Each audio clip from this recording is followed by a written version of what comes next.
Good morning future doctors, क्या हाल? वही मस्त और स्वस्थ। तो बच्चों, मैं मयंक सर, स्वाभिमान नीट एकेडमी की ओर से अपन ने जो क्रेश कोर्स वाले सिलेबस में टॉपिक के साथ साथ बच्चों जो प्रीवियस ईयर एग्ज़ाम वाले क्वेश्चन है, जो पेपर है, वो सॉल्यूशन भी अपन ने स्टार्ट कर रखे हैं। इस सीक्वेंस में अपन ने अब तक बच्चों नीट 2019 के दोनों पेपर कर लिए थे, 2018 का हो गया था, 2017 वाला पेपर भी अपन ने कर लिया था और 16 में जो फर्स्ट फेज़ का पेपर था वो अपन ने बच्चों सोल्व कर लिया था। तो नीट 2016 में दो पेपर हुए थे, फेज़ फर्स्ट और सेकंड। आज बच्चों अपन उसी सीक्वेंस में, उसी कड़ी में नीट 2016 का जो सेकंड फेज़ का बायोलॉजी का पेपर है उसका बच्चों सॉल्यूशन करते हैं। तो तैयार हैं आप? तो चलो बच्चों स्टार्ट करते हैं फर्स्ट क्वेश्चन से, जो बोर्ड पर आप लोगों के सामने पहला क्वेश्चन बच्चों, a non proteinaceous enzyme is. Question आया था कि नॉन प्रोटीनियस एंजाइम निम्न में से कौन सा है। अब देखो, एंजाइम की जहां बच्चों बात आती है तो अपन इन जनरल बोल देते हैं वो किससे बने होते हैं, प्रोटीन से बने होते हैं, ठीक है। लेकिन कुछ अपने को एक्सेप्शन याद है बिल्कुल, जिसमें एक तो अपन बात करते हैं किसकी, राइबोजाइम की। राइबोजाइम वही आरएनए से जो बना एंजाइम है वही बच्चों, सेकंड इसका ऑप्शन राइबोजाइम। और इसमें आरएनए भी अपन बताते हैं, ये भी क्वेश्चन पूछा हुआ है, 23rd srRNA।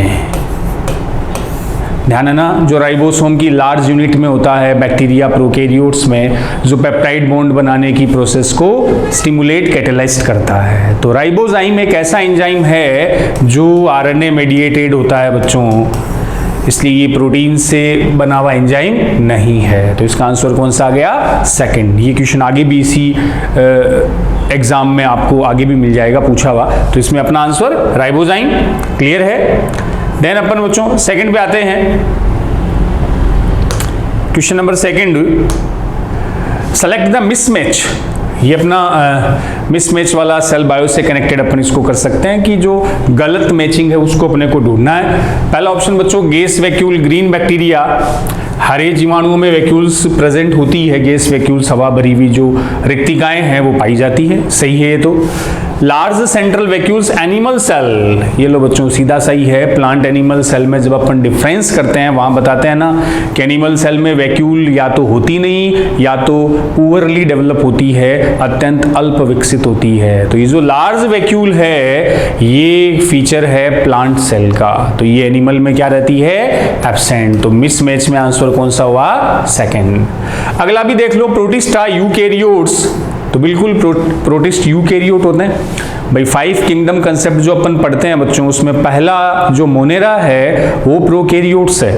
उसके अलावा प्रोटिस्टा, फंजाई, प्लांटी, एनिमेलिया सारे के सारे यूकैरियोट्स होते हैं, ध्यान अपने को।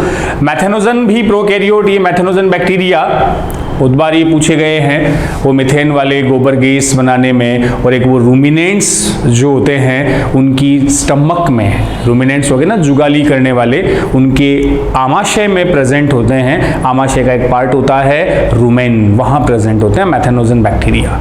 क्लियर है बच्चों? तो इसका आंसर है सेकंड। चलो क्वेश्चन अपन थर्ड पे आते हैं। फिर से पूछा सेलेक्ट द रॉन्ग स्टेटमेंट। वही बच्चों, इनकरेक्ट, करेक्ट, रॉन्ग पूछे तो आपको बोला था अंडरलाइन करना है, इससे ध्यान रहे अपने को। इनमें से रॉन्ग स्टेटमेंट की बात कर रहा है तो देखियो रॉन्ग स्टेटमेंट बच्चों कौन सा, ढूंढ लो।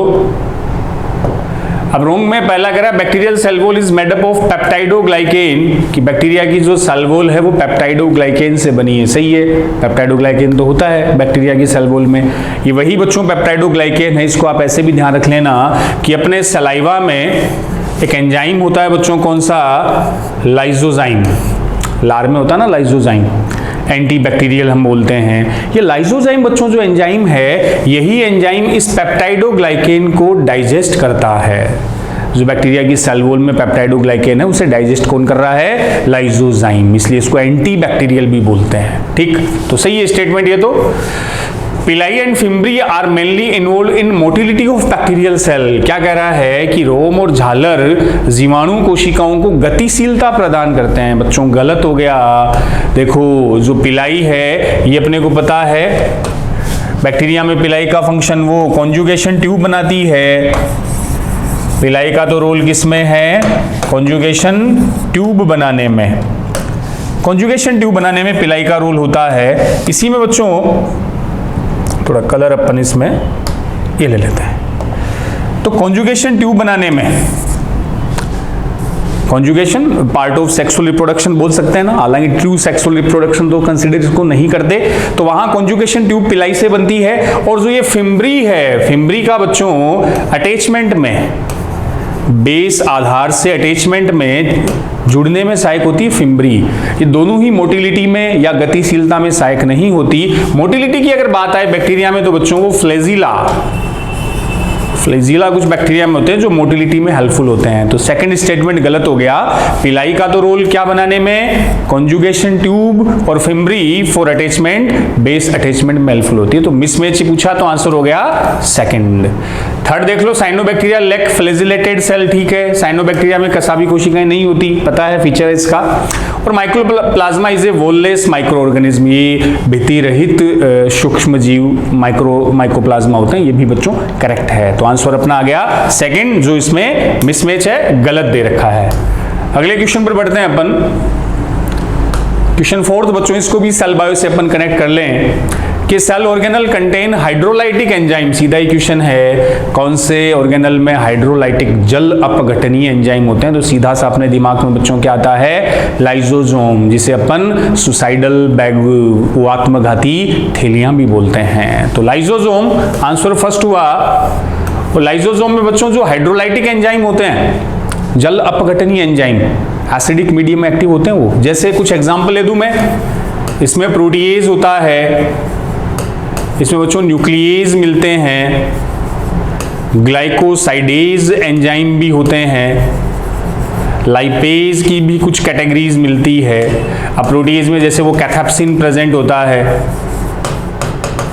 तो ये कुछ हाइड्रोलाइटिक एंजाइम होते हैं जो लाइसोसोम में प्रेजेंट होते हैं और एसिडिक मीडियम में एक्टिवेट रहते हैं। एज लगने का मतलब ही बेटा जी क्या रहेगा? Enzyme. Protease protein digestive, nuclease nucleic acid को, ग्लाइकोसाइडेज ग्लाइकोसाइडिक बॉन्ड को ब्रेक डाउन करते हैं, और लाइपेज लिपिड के लिए।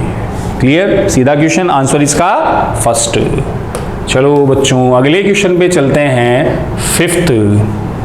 फिर से सेल बायो सेल डिवीजन का क्वेश्चन है कि during cell growth DNA synthesize takes place in. सीधा ही आ गया बच्चों, सेल ग्रोथ में डीएनए सिंथेसाइज कब होता है? तो कौन कौन सी फेज बताते हो? G1, S, G2, फिर माइटोटिक फेज। तो सीधा सा सिंथेसाइज तो कब होगा? एस फेज में डीएनए सिंथेसाइज होता है। और ध्यान रख लेना बच्चों, डीएनए जब सिंथेसाइज होता है, डीएनए से डीएनए बनना, जिसको अपन रेप्लिकेशन बोलते हैं, उस रेप्लिकेशन के लिए एक एंजाइम चाहिए होता है बच्चों, जिसको हम बोलते हैं डीएनए पॉलीमरेज। ध्यान आया आपके?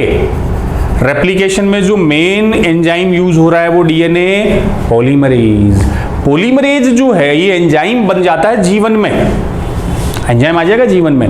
बट एंजाइम एक्टिव कब होगा? एस में। और जब एंजाइम एक्टिव होगा तभी तो रेप्लिकेशन होगा, और रेप्लिकेशन से डीएनए सिंथेसाइज होता है। तो सीधा सा एस का मतलब ही सिंथेसाइज फेज। तो आंसर कौन सा गया बच्चों? फर्स्ट गया। आते हैं अगले क्वेश्चन पर, क्वेश्चन नंबर 6। हाँ ये देखो क्वेश्चन, एक बार पहले भी पूछा हुआ है, रिपीट हुआ है क्वेश्चन। AIPMT 15 या 14 के आसपास का क्वेश्चन है, आया हुआ क्वेश्चन है, फिर से रिपीट हुआ है। ध्यान से सुन लो, क्वेश्चन तो वैसे सीधा सा है। अपन इसको ह्यूमन फिजियो में रेस्पिरेटरी से कनेक्ट कर सकते हैं, प्लांट फिजियो में भी बच्चों रेस्पिरेशन में ये पॉइंट आता है। तो दोनों में एक जैसा एक क्वेश्चन अपन को कॉमन, इसको अपन कंसीडर कर सकते हैं कि which of the following biomolecule is common to respiration mediated breakdown of fat, carbohydrate and protein. तो क्या कर रहा है बच्चों कि फैट, कार्बोहाइड्रेट और प्रोटीन के ब्रेकडाउन में रेस्पिरेशन से कनेक्टेड कौन सा कॉमन प्रोडक्ट बनता है?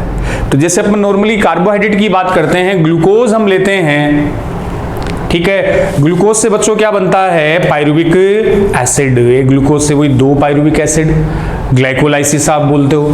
देन पायरुविक एसिड से क्या बना? एरोबिक रेस्पिरेशन अगर है देन बच्चों एसिटाइल कोएंजाइम ए बना।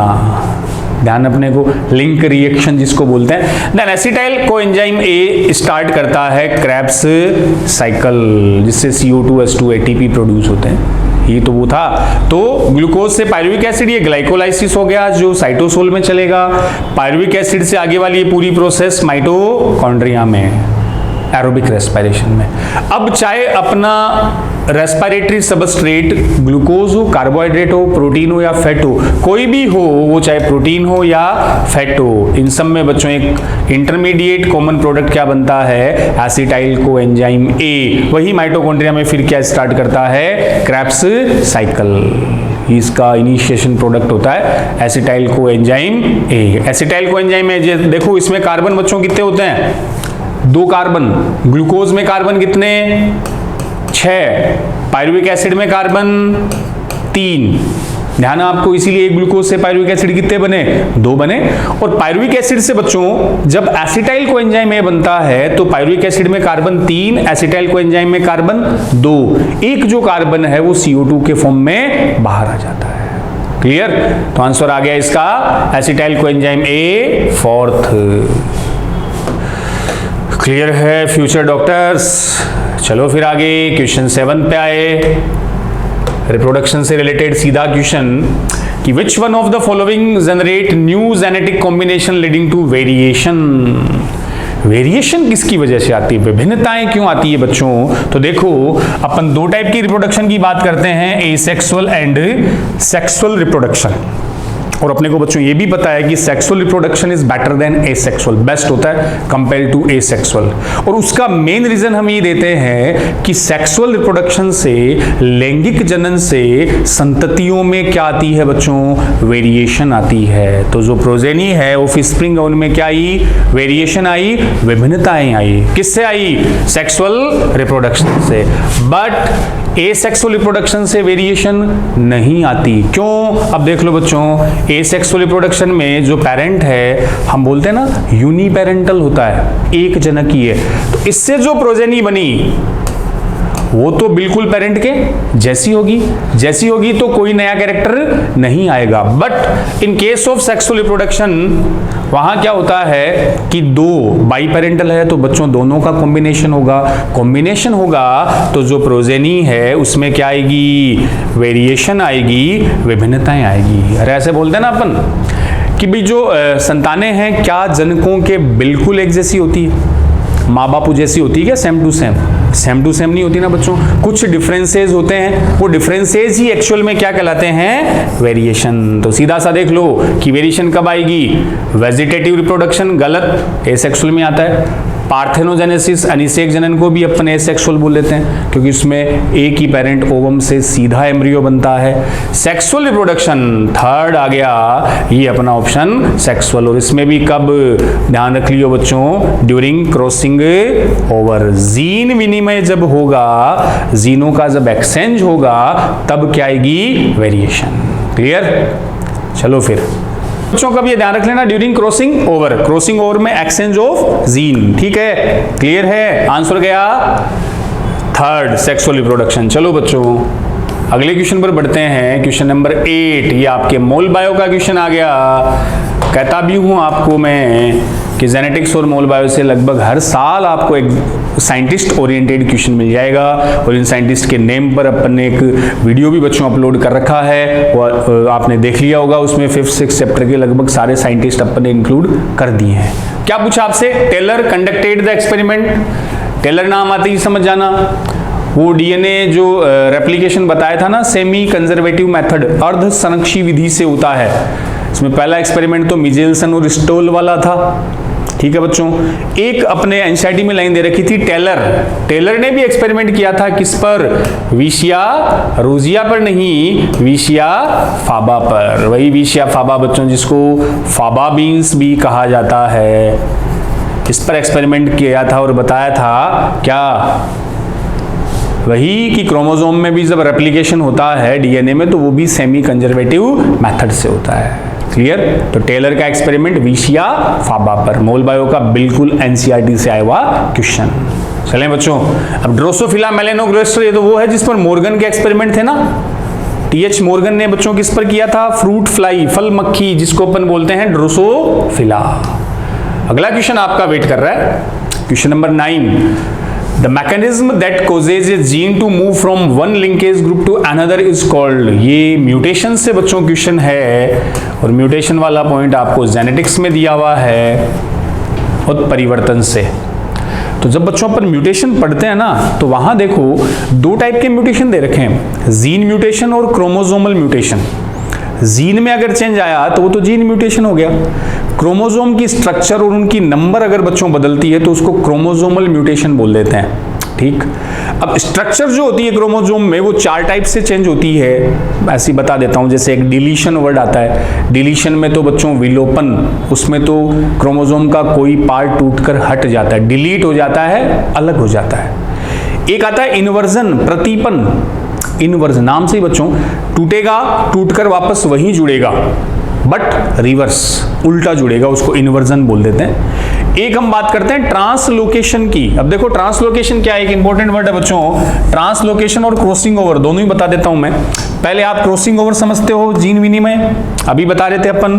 क्रॉसिंग ओवर में बच्चों क्या होता है कि एक्सचेंज ऑफ जो जीन है वो हमेशा होगा बिटवीन होमोलोगस क्रोमोसोम। तो जो जोड़े के क्रोमोसोम है, पेयर के क्रोमोसोम है, वो आपस में क्या होते हैं, होमोलोगस, समजात होते हैं। जैसे ये क्रोमोसोम बच्चों आपस में क्या है, होमोलोगस है। ऐसे में पास में मान लो एक और पेयर बना दूं, ये एक और पेयर, ये क्रोमोसोम भी आपस में होमोलोगस है, ये क्रोमेटिड है इनके, है ना। तो ये एक होमोलोगस पेयर हो गया, ये एक होमोलोगस पेयर हो गया क्रोमोसोम का। लेकिन बच्चों मैं कहूं कि ये दोनों आपस में होमोलोगस होंगे कि नहीं होंगे? अलग अलग पेयर के क्रोमोसोम होमोलोगस थोड़ी होते हैं, इनको आप बोलोगे नॉन होमोलोगस, हेटेरोलोगस, असमजात गुणसूत्र। अब ध्यान से सुन लेना, काम की चीज है। अगर बच्चों जीन का एक्सचेंज इन क्रोमोसोम के बीच होता हो तब तो वो क्या कहलाएगा, क्रॉसिंग ओवर। क्या? Exchange of gene between homologous chromosome, समजात गुणसूत्रों के मध्य जीनों का आदान प्रदान, वो क्या कहलाता है, क्रॉसिंग ओवर। तो होमोलोगस के बीच ये तो नेचुरल प्रोसेस है जो अपन सेक्सुअल रिप्रोडक्शन में बताई थी, मियोसिस के टाइम, ठीक है। इसी से क्या आता है, वेरिएशन आती है। और अगर यही चीज देखो, जीन का एक्सचेंज बच्चों होमोलोगस के बीच हो रहा तो क्रॉसिंग ओवर, यही प्रोसेस अगर नॉन होमोलोगस के बीच होती हो, अलग अलग जोड़े के क्रोमोसोम के बीच होती हो, जीन का एक्सचेंज अगर इनके बीच हो रहा है, ये आपस में होमोलोगस नहीं है, तब बच्चों इस प्रोसेस को क्या बोलेंगे, translocation, type of chromosomal mutation. समझ गए? तो होमोलोगस के बीच क्रॉसिंग ओवर, नॉन होमोलोगस के बीच ट्रांसलोकेशन, स्थानांतरण। तो देख लो, move from one linkage group to another. Linkage group समझ गए ना, एक क्रोमोसोम पर बच्चों जो नॉन एलिलिक जीन है, इसके ग्रुप को ही बोलते हैं लिंकेज ग्रुप। एक क्रोमोसोम पर जितने नॉन एलिलिक जीन है वो लिंकेज ग्रुप कहलाते हैं। और सीधा सा एक फॉर्मूला है, लिंकेज ग्रुप की संख्या पूछे तो नंबर ऑफ लिंकेज ग्रुप अगर निकालना हो तो नंबर ऑफ हैप्लॉइड क्रोमोसोम बता सकते हैं। नंबर ऑफ लिंकेज ग्रुप का मीन बच्चों क्या आ जाएगा, नंबर ऑफ हैप्लॉइड क्रोमोसोम, ठीक है। क्योंकि पेयर को नहीं करना, पेयर का एक ले लो। तो जैसे आप में नंबर ऑफ लिंकेज ग्रुप कितने हो गए, फीमेल में तो 23, मेल में, ह्यूमन मेल में 24, बिकॉज एक्स और वाई बच्चों आपस में होमोलोगस नहीं होते, उसको अलग अलग काउंट करते हैं। और प्रोकैरियोट में हमेशा लिंकेज ग्रुप आप फिक्स याद रख लेना, एक होता है, ठीक है। जैसे पाइसम सेटाइवम, मटर में बच्चों 2 कितने होते हैं, 14, n बराबर 7, तो वहां लिंकेज ग्रुप कितने हो गए, 7 हो गए। तो लिंकेज ग्रुप का मतलब दो अलग अलग ग्रुप है, दो नॉन होमोलोगस है। नॉन होमोलोगस का मतलब क्या हो जाएगा, ट्रांसलोकेशन, क्लियर। और होमोलोगस की बात है, then we called crossing over. और लिंकेज ग्रुप की संख्या पूछे तो सीधा बता सकते हो, number of haploid chromosome. N का यहां लिंकेज ग्रुप से आप कंपेयर कर लेना बच्चों, ठीक है। चलें भाई आगे चलो। तो क्वेश्चन 10 पर आए अपन, ये अपना एक मोल बायो से रिलेटेड क्वेश्चन है, एनसीईआरटी का ही है बच्चों, सीधा सा। The equivalent of A structural gene is, एक जीन के साइनोनिमस वर्ड अपन बोलते हैं बच्चों, संरचनात्मक जीन के समान एक वर्ड यूज करते हैं। जैसे एक तो आता है सिस्ट्रोन, तीन वर्ड लिख रहा हूं बच्चों में, एक आता है रेकोन, एक आता है म्यूटोन। सिस्ट्रोन, रेकोन और म्यूटोन, ध्यान है। सिस्ट्रोन जो होता है इसको स्ट्रक्चरल जीन के साइनोनिम मानते हैं, जीन ही माना जा सकता है इसको, फंक्शनल जीन बोल सकते हो, स्ट्रक्चरल जीन है सिस्ट्रोन। और जो रेकोन है ये डीएनए का ही पार्ट होता है बच्चों, डीएनए का पार्ट जो जीन के सिमिलर है वो तो सिस्ट्रोन हुआ। रेकोन का मतलब वो डीएनए का पार्ट या सेगमेंट जो रिकॉम्बिनेशन में भाग लेता है। रिकॉम्बिनेशन बोले तो पुनर्योजन, क्रॉसिंग ओवर, तो डीएनए का वो सेगमेंट जो रिकॉम्बिनेशन में भाग ले, रेकोन। और डीएनए का वो छोटे से छोटा सेगमेंट जो बच्चों या जिसमें क्या हो सकता है, म्यूटेशन, उसको क्या बोल दिया, म्यूटोन। तो डीएनए के तीन आपको सेगमेंट पार्ट दिख रहे हैं, इनमें सबसे बड़ा सिस्ट्रोन, फिर रेकोन, फिर म्यूटोन। और सिस्ट्रोन को स्ट्रक्चरल जीन के सिमिलर बोला जा सकता है। कोडिंग वाला पार्ट होता है सिस्ट्रोन, यही कैरेक्टर को कंट्रोल करता है, क्योंकि आपको पता ना बच्चों, कैरेक्टर कंट्रोल्ड बाय जीन, और जीन को हम यहाँ क्या बोल रहे हैं, सिस्ट्रोन। अरे मोलबायो में आता है मोनोसिस्ट्रोनिक, पॉलीसिस्ट्रोनिक, आया ध्यान। अपने में यूकैरियोट में मोनोसिस्ट्रोनिक, एक सिस्ट्रोन एक कैरेक्टर, एक जीन एक कैरेक्टर, मोनोसिस्ट्रोनिक। प्रोकैरियोट में बच्चों वर्ड आता है पॉलीसिस्ट्रोनिक, एक सिस्ट्रोन या जीन का मतलब कई कैरेक्टर, वहां वो पॉलीसिस्ट्रोनिक होता है। पॉलीसिस्ट्रोनिक कई कैरेक्टर के लिए, एमआरएनए के लिए होता है वैसे तो ये, और मोनोसिस्ट्रोनिक का मतलब एक सिस्ट्रोन एक आरएनए। क्लियर, आरएनए के रेफरेंस में वैसे ज्यादा सही रहेगा। चलो बच्चों, तो इसमें स्ट्रक्चरल जीन के पूछा है तो अपना सीधा सा आंसर क्या आ गया, सिस्ट्रोन आ गया, जिसको हिंदी में समपार बोलते हैं। ओपेरोन तो वो आ जाएगा leg operon, DNA segment, रेकोन recombination वाला, और म्यूटेशन वाला म्यूटोन। चलें, चलो अगला question 11, animal breeding plant breeding से कनेक्टेड क्वेश्चन है। ए ट्रू ब्रीडिंग प्लांट इज, इसको वैसे जेनेटिक्स के रेफरेंस में भी कर सकते हो बच्चों। लाइन आती है ना कि जो मेंडल था उसने ट्रू ब्रीडिंग से जो पाइसम सेटाइवम के पेरेंट्स थे उनको तैयार किया। True breeding process, true breeding का सीधा सा मतलब है कि जैसे शुद्ध वंशक्रम प्योर लाइन अपने को करनी तो ट्रू ब्रीडिंग करवाया। ट्रू ब्रीडिंग मतलब सेल्फ पोलिनेशन उन्हीं प्लांट में। जैसे मैंने कैपिटल डी का क्रॉस बच्चों कैपिटल डी से कराया तो F1 में कैपिटल डी आया, फिर सेल्फ पोलिनेशन करवाया तो कैपिटल डी, ऐसे सेम का क्रॉस, ये होता है ट्रू ब्रीडिंग। इससे जो फाइनली अपने पास प्रोजेनी तैयार जो होती है ये अपने कैरेक्टर के लिए बिल्कुल प्योर होती है। तो ट्रू ब्रीडिंग प्योर लाइन के लिए, होमोजाइगोसिटी के लिए, सम युग्मनजता के लिए, इसको आप जो अपना 9th चैप्टर है 12th एनसीईआरटी का उससे भी कनेक्ट कर सकते हो, जिसमें इन ब्रीडिंग और आउट ब्रीडिंग दे रखा है। ठीक है, तो true breeding one that is able to breed on its own, उसी के अपने आप प्रजनन कर सके, अपने आप तो नहीं, ट्रू ब्रीडिंग में सेल्फ में करवाया जाता है कई जनरेशन तक। Produce due to cross pollination, cross नहीं हुआ, सेल्फ ही होगा। Near homozygous and produce offspring of its own kind, हाँ लगभग होमोजाइगस ही होता है, अपने जैसी ही संतनियां, सेम ही आ रही है बच्चों, ट्रू ब्रीडिंग में सिमिलर आएगी, तो ये आंसर आ गया third. Always homozygous recessive in its genetic constitute, हमेशा होमोजाइगस रिसेसिव नहीं होता, यहाँ ये डोमिनेंट भी अपन इसको कर सकते हैं, और इस केस में स्मॉल डी करवाते हो तो रिसेसिव भी हो सकता है। तो ऑलवेज होमोजाइगस रिसेसिव नहीं होता, तो आंसर कौन सा आ गया, थर्ड आ गया। होते होमोजाइगस ही है लेकिन जरूरी नहीं रिसेसिव, डोमिनेंट में भी करवा सकते हैं। क्लियर, चलो फिर क्वेश्चन 12 पे आते हैं। ये लोग अभी जो बता रहे थे अपन राइबोजाइम वाला, फिर से मोल बायो का ही क्वेश्चन है, मोल बायो का ये एनसीईआरटी बेस्ड क्वेश्चन ही है बच्चों। क्या पूछ रहा है, which of the following rRNAs act as structural RNA as well as ribozyme in bacteria, ऐसा कौन सा राइबोसोमल आरएनए है जो एंजाइम के साथ साथ राइबोसोम फॉर्म करने में, स्ट्रक्चरल आरएनए बनाने में भी जिसका रोल होता है। बैक्टीरिया में पूछा ना, तो बैक्टीरिया में बच्चों वही 23rd एस आरआरएनए, ध्यान है अपने को, बस इंपॉर्टेंट भी है। अब ये जो 23rd एस आरआरएनए है बच्चों, ये राइबोसोम की कौन सी यूनिट में मिलेगा, लार्ज यूनिट ऑफ राइबोसोम। ठीक है ना, दो यूनिट होगी, small and large unit, large में होता है, और वहां ये वही राइबोजाइम का काम करता है। पेप्टाइडिल ट्रांसफेरेज वर्ड आता है, दो एमिनो एसिड के बीच पेप्टाइड बॉन्ड बनाने वाली प्रोसेस को एक्टिवेट करता है। स्टिमुलेट करता है ये राइबोजाइम। तो यहाँ 23rd बैक्टीरिया की बात हो रही है, यूकैरियोट्स की वैसे बात आए ना तो 28 SSRNA उसको बोला जा सकता है। क्लियर है? तो यह लार्ज यूनिट ऑफ राइबोसोम में प्रेजेंट होगा, यही राइबोजाइम एंजाइम की तरह काम करता है। चलो बच्चों नेक्स्ट पे आते हैं, क्वेश्चन 13 पे आए।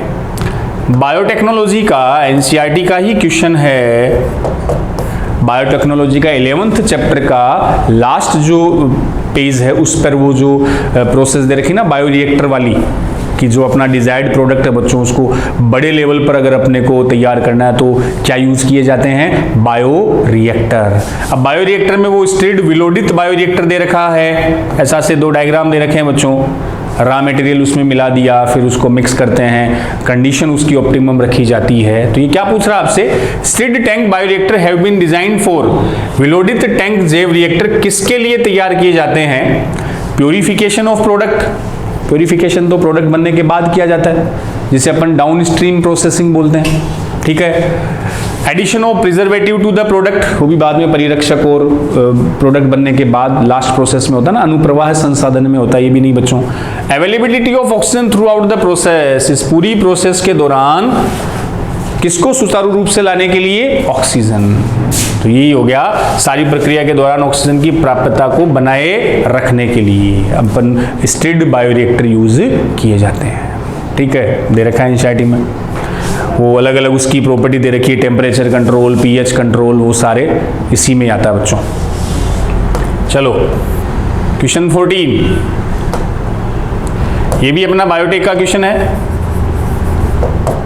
थोड़ा सा आउट ऑफ एनसीईआरटी इसको अपन बता सकते हैं, लेकिन बच्चों पूछे जाते हैं एंजाइम बेस्ड क्वेश्चन, ध्यान रखना आप। A foreign DNA and plasmid cut by the same restriction endonuclease can be joined to form a recombinant plasmid. हालांकि ये तो एनसीईआरटी बेस्ड ही है, ऐसा आगे एक और बच्चों एंजाइम का आ जाएगा। तो ये तो सीधा सही दे दिया कि जो 2 है अपने पास कि ये तो डिजायर्ड डीएनए, फॉरेन डीएनए आ गया, और प्लाज्मिड कट लगाने का काम, the same restriction endonuclease cut लगाते हैं, देन उन्हें can be joined to form. तो इस डीएनए को इस वेक्टर से बच्चों जोड़ने का जो काम है वो कौन सा एंजाइम करता है, आपको पता ही है, उसको डीएनए लाइगेज अपन बोलते हैं। लाइगेज T4 डीएनए लाइगेज होता है ये, T4 डीएनए लाइगेज, और इसको एक नाम बच्चों और देते हैं मोलिकुलर, मोलिकुलर सीजर नहीं, मोलिकुलर ग्लू, आणविक गोंद भी कहा जाता है, चिपकाने का काम करता है ना तो मोलिकुलर ग्लू, जबकि रेस्ट्रिक्शन एंडोन्यूक्लियस तोड़ने का काम करता है तो मोलिकुलर सीजर, आणविक कैंचियां, जबकि ये है molecular glue. T4 DNA ligase, 2 DNA strand ये जोड़ रहा है बच्चों ऐसे डीएनए को। अब ये भी ध्यान रख लेना, डीएनए के जब जोड़ता है तो कौन सा बॉन्ड बनाता है, कंफ्यूज होते हैं बच्चे, यहाँ हाइड्रोजन बॉन्ड बोल देते हैं, हाइड्रोजन नहीं बनाएगा, हाइड्रोजन तो डीएनए के 2 स्ट्रैंड में अपने आप बन जाएगा, 2 स्ट्रैंड पास आए, बीच में हाइड्रोजन बन गया। ये 2 डीएनए को यहां से जोड़ रहा है बच्चों, फॉस्फोडाइएस्टर बॉन्ड बनाता है, रह जाएगा ध्यान, रह जाएगा तो अच्छी बात है, काम आएगा। चलो आगे क्वेश्चन 15 पे, ये लो वही बायोटेक का वही प्रोसेस जो अभी अपन डिस्कस कर रहे थे, downstream processing. Which of the following is not a component of downstream processing, downstream processing का कंपोनेंट नहीं है। तो बच्चों डाउनस्ट्रीम में क्या करते हैं, अनुप्रवाह संसाधन में बिल्कुल लास्ट स्टेप आरडीटी का, रिकॉम्बिनेंट डीएनए टेक्नोलॉजी का, कि जो प्रोडक्ट हमने बायोरिएक्टर से प्राप्त कर लिया, अब वो चाहे मेडिसिन, एंटीबायोटिक, वैक्सीन कुछ भी हो, उसे डायरेक्ट तो मार्केट में लॉन्च कर नहीं सकते, पहले उस प्रोडक्ट की जांच होगी, प्योरीफाई होगा, उसको प्रिजर्वेटिव उसमें मिलाए जाएंगे, अगर वो कोई मेडिसिन है तो क्लिनिकल डॉक्टर के टेस्ट होंगे, देन उसको फाइनलाइज करके फिर मार्केट में लॉन्च किया जाता है। जैसे अभी कोरोना वाला चल रहा ना, कोरोना की वैक्सीन के लिए बच्चों ऐसे नहीं कि किसी ने बनाई, बनाते ही मार्केटिंग में लॉन्च होगी, बोल रहे हैं ना वैक्सीन बनाने में टाइम लगेगा, वो टाइम यही होता है कि जो भी वैक्सीन बनी है पहले उसका ट्रायल किया जाता है। जैसे अपने इंडिया में भी ह्यूमन ट्रायल स्टार्ट हो गए हैं, अब ह्यूमन पे उस वैक्सीन का देखेंगे क्या क्या इफेक्ट होता है, कोई साइड इफेक्ट तो नहीं है, सारी टेस्टिंग होने के बाद उसे फाइनली मार्केट में लॉन्च करते हैं। तो डाउनस्ट्रीम प्रोसेसिंग का नॉट ए कंपोनेंट, कौन सा पार्ट नहीं है, देखो सेपरेशन तो होता है, उसे सेपरेट करना, प्रोडक्ट को अलग करना, प्योरीफाई करना, शुद्ध करना भी पार्ट है, प्रिजर्व करना भी उसका पार्ट है, बट एक्सप्रेशन उसका पार्ट नहीं है। ये जब आप उस पैराग्राफ को एनसीईआरटी से पढ़ोगे डाउनस्ट्रीम प्रोसेसिंग तो वहां मिल जाएगा, ये तीनों वर्ड है बच्चों, separation, purification, preservation, but expression नहीं है। एक्सप्रेशन एक्चुअल में is part of down stream की बजाय बच्चों is part of up stream processing. Down stream की जगह किसका है? अप स्ट्रीम प्रोसेसिंग का पार्ट है। उस जेनेटिक मटेरियल को एक्सप्रेस करना, उसके जो इफेक्ट है उसको अभिव्यक्त करना, इस पार्ट ऑफ अप स्ट्रीम, जबकि अपने वो दे रखा है down stream processing. Clear? Answer आया फोर्थ। नेक्स्ट, हाँ ये लो वो एंजाइम वाला बायोटेक से ही है बच्चों। Which of the following restriction enzyme produce blunt end? कुंद सिरे इनमें से कौन सा बनाता है? अब पहले तो ध्यान है ना आपको, ब्लंट और स्टिकी दो एंड होते हैं, चिपचिपे सिरे और कुंद सिरे। ये तो ध्यान आपको कि जैसे बच्चों इक्वार फर्स्ट वाली वो घातक पैलिंड्रोमिक डीएनए सीक्वेंस ध्यान है। जो एंडोन्यूक्लियस एंजाइम बच्चों साइड से कट लगाता है बीच की बजाय, जैसे मैं एग्जांपल से समझा दूं, CTTAAZ, ये वो इक्वार फर्स्ट की है रेस्ट्रिक्शन साइट है ना, तो इक्वार फर्स्ट कट लगाता है बच्चों किसके बीच? इस ग्वानिन और एडेनिन के बीच, साइड से कट लगा रहा है, बीच में से कट नहीं लग रहा है, साइड से। तो जब साइड से कट लगेगा तो ये कट लग गया इतना, ये लो, इधर तो रह गया G, बाकी अलग है, नीचे रह गया CTTAA, ये लो, उस तरफ क्या रह गया? AATTC, और नीचे बच्चों क्या रह गया? G रह गया। ऐसा ही कट लगा ना, तिरछा कट लगा, टेढ़ा लगा ना, तिरछा। अब तिरछा कट का फायदा ये है कि ये जो सिरे बने ना, स्टिकी एंड है, स्टिकी का मतलब चिपचिपे। देख लो एडिनिन के एंड फ्री है, अब इनके सामने थाइमिन आकर जुड़ सकता है, इस थाइमिन के सामने एडिनिन आकर जुड़ सकता है, इस एडिनिन के सामने थाइमिन जुड़ सकता है, जगह जुड़ने के लिए तो स्टिकी चिपचिपे। जबकि अगर इसको बीच में से कट लगाया जाता, जैसे मैं कुछ भी लिखा, यही लिख दूं मान लो बच्चों, इसको अगर बच्चों बीच में से कट लगाते हैं अपन सेंटर से, तब ये इतना अलग हो जाता, ZAA, सामने आ गया CTT, तो क्या कोई जुड़ने वाला एंड बचता? नहीं बचता। ये आपस में जुड़े हुए हैं तो इनको ब्लंट एंड बोलते हैं, कुंद सिरे। तो जो रेस्ट्रिक्शन एंडोन्यूक्लियस बीच में से कट करे वो तो बनाता है बच्चों कौन से सिरे? Blunt and. और जो एंडोन्यूक्लियस एंजाइम किनारे से तिरछा कट करता है ओब्लिक, वो बनाता है स्टिकी या चिपचिपे सिरे। तो अपन स्टिकी वाले यूज करते हैं बायोटेक्नोलॉजी में डीएनए कट लगाने के लिए या आरडीएनए बनाने के लिए। ठीक, तो ये पूछ रहा है आपसे, क्या पूछ रहा है कि प्रोड्यूस ब्लड, इनमें से ब्लंट एंड कौन प्रोड्यूस करता है? मैं सबके बारे में बता देता हूं। पहला दे रखा है SAL फर्स्ट। अब इनका नाम तो आपको पता ही ना बच्चों, स्ट्रेप्टोमाइसीस, नोमेनक्लेचर का तरीका, एल्बस एक बैक्टीरिया है, स्ट्रेप्टोमाइसीस एल्बस से इसको एक्सट्रैक्ट किया गया है, तो स्ट्रेप्टोमाइसीस का S आ गया, एल्बस का AL आ गया। इक्वार फिफ्थ है, ये इकोलाई से ही है। XHO ये ज़ेंथोमोनास बच्चों बैक्टीरिया है, ज़ेंथोमोनास, इससे एक्सट्रैक्ट हुआ है ये वाला। Hind second Haemophilus influenzae, Hind third दे रखा है हीमोफिलस इन्फ्लुएंजी। ये तो इनके सोर्स हो गए जिन बैक्टीरिया से इनको एक्सट्रैक्ट किया गया। अब इनकी रेस्ट्रिक्शन साइट भी मैं बता देता हूं। जैसे हाइंड थर्ड की तो बच्चों है AAGCTT, इसकी रेस्ट्रिक्शन साइट है। हालांकि कट ये कहां से लगाएगा? इस जगह से। क्लियर? सामने आ गया TTCGAA, ये कट लगा। तो किनारे से कट लग रहा है ना, मतलब क्या बनाएगा? चिपचिपे स्टिकी एंड, ये ब्लंट एंड नहीं बनाएगा। ठीक है। XHO इसकी बच्चों देख लो CTC में लिखा देता हूं, इसकी वो क्या रेस्ट्रिक्शन, वो जो इसका सीक्वेंस होती है, साइट होती है, वो CTC फिर GAG, फिर सामने वही लिख सकते हो। इसका भी कट कहां लगता है? इस जगह से, GAGCTC। पैलिंड्रोम होता है, पैलिंड्रोम का मतलब जिन्हें दोनों दिशाओं से सेम पढ़ सकते हो।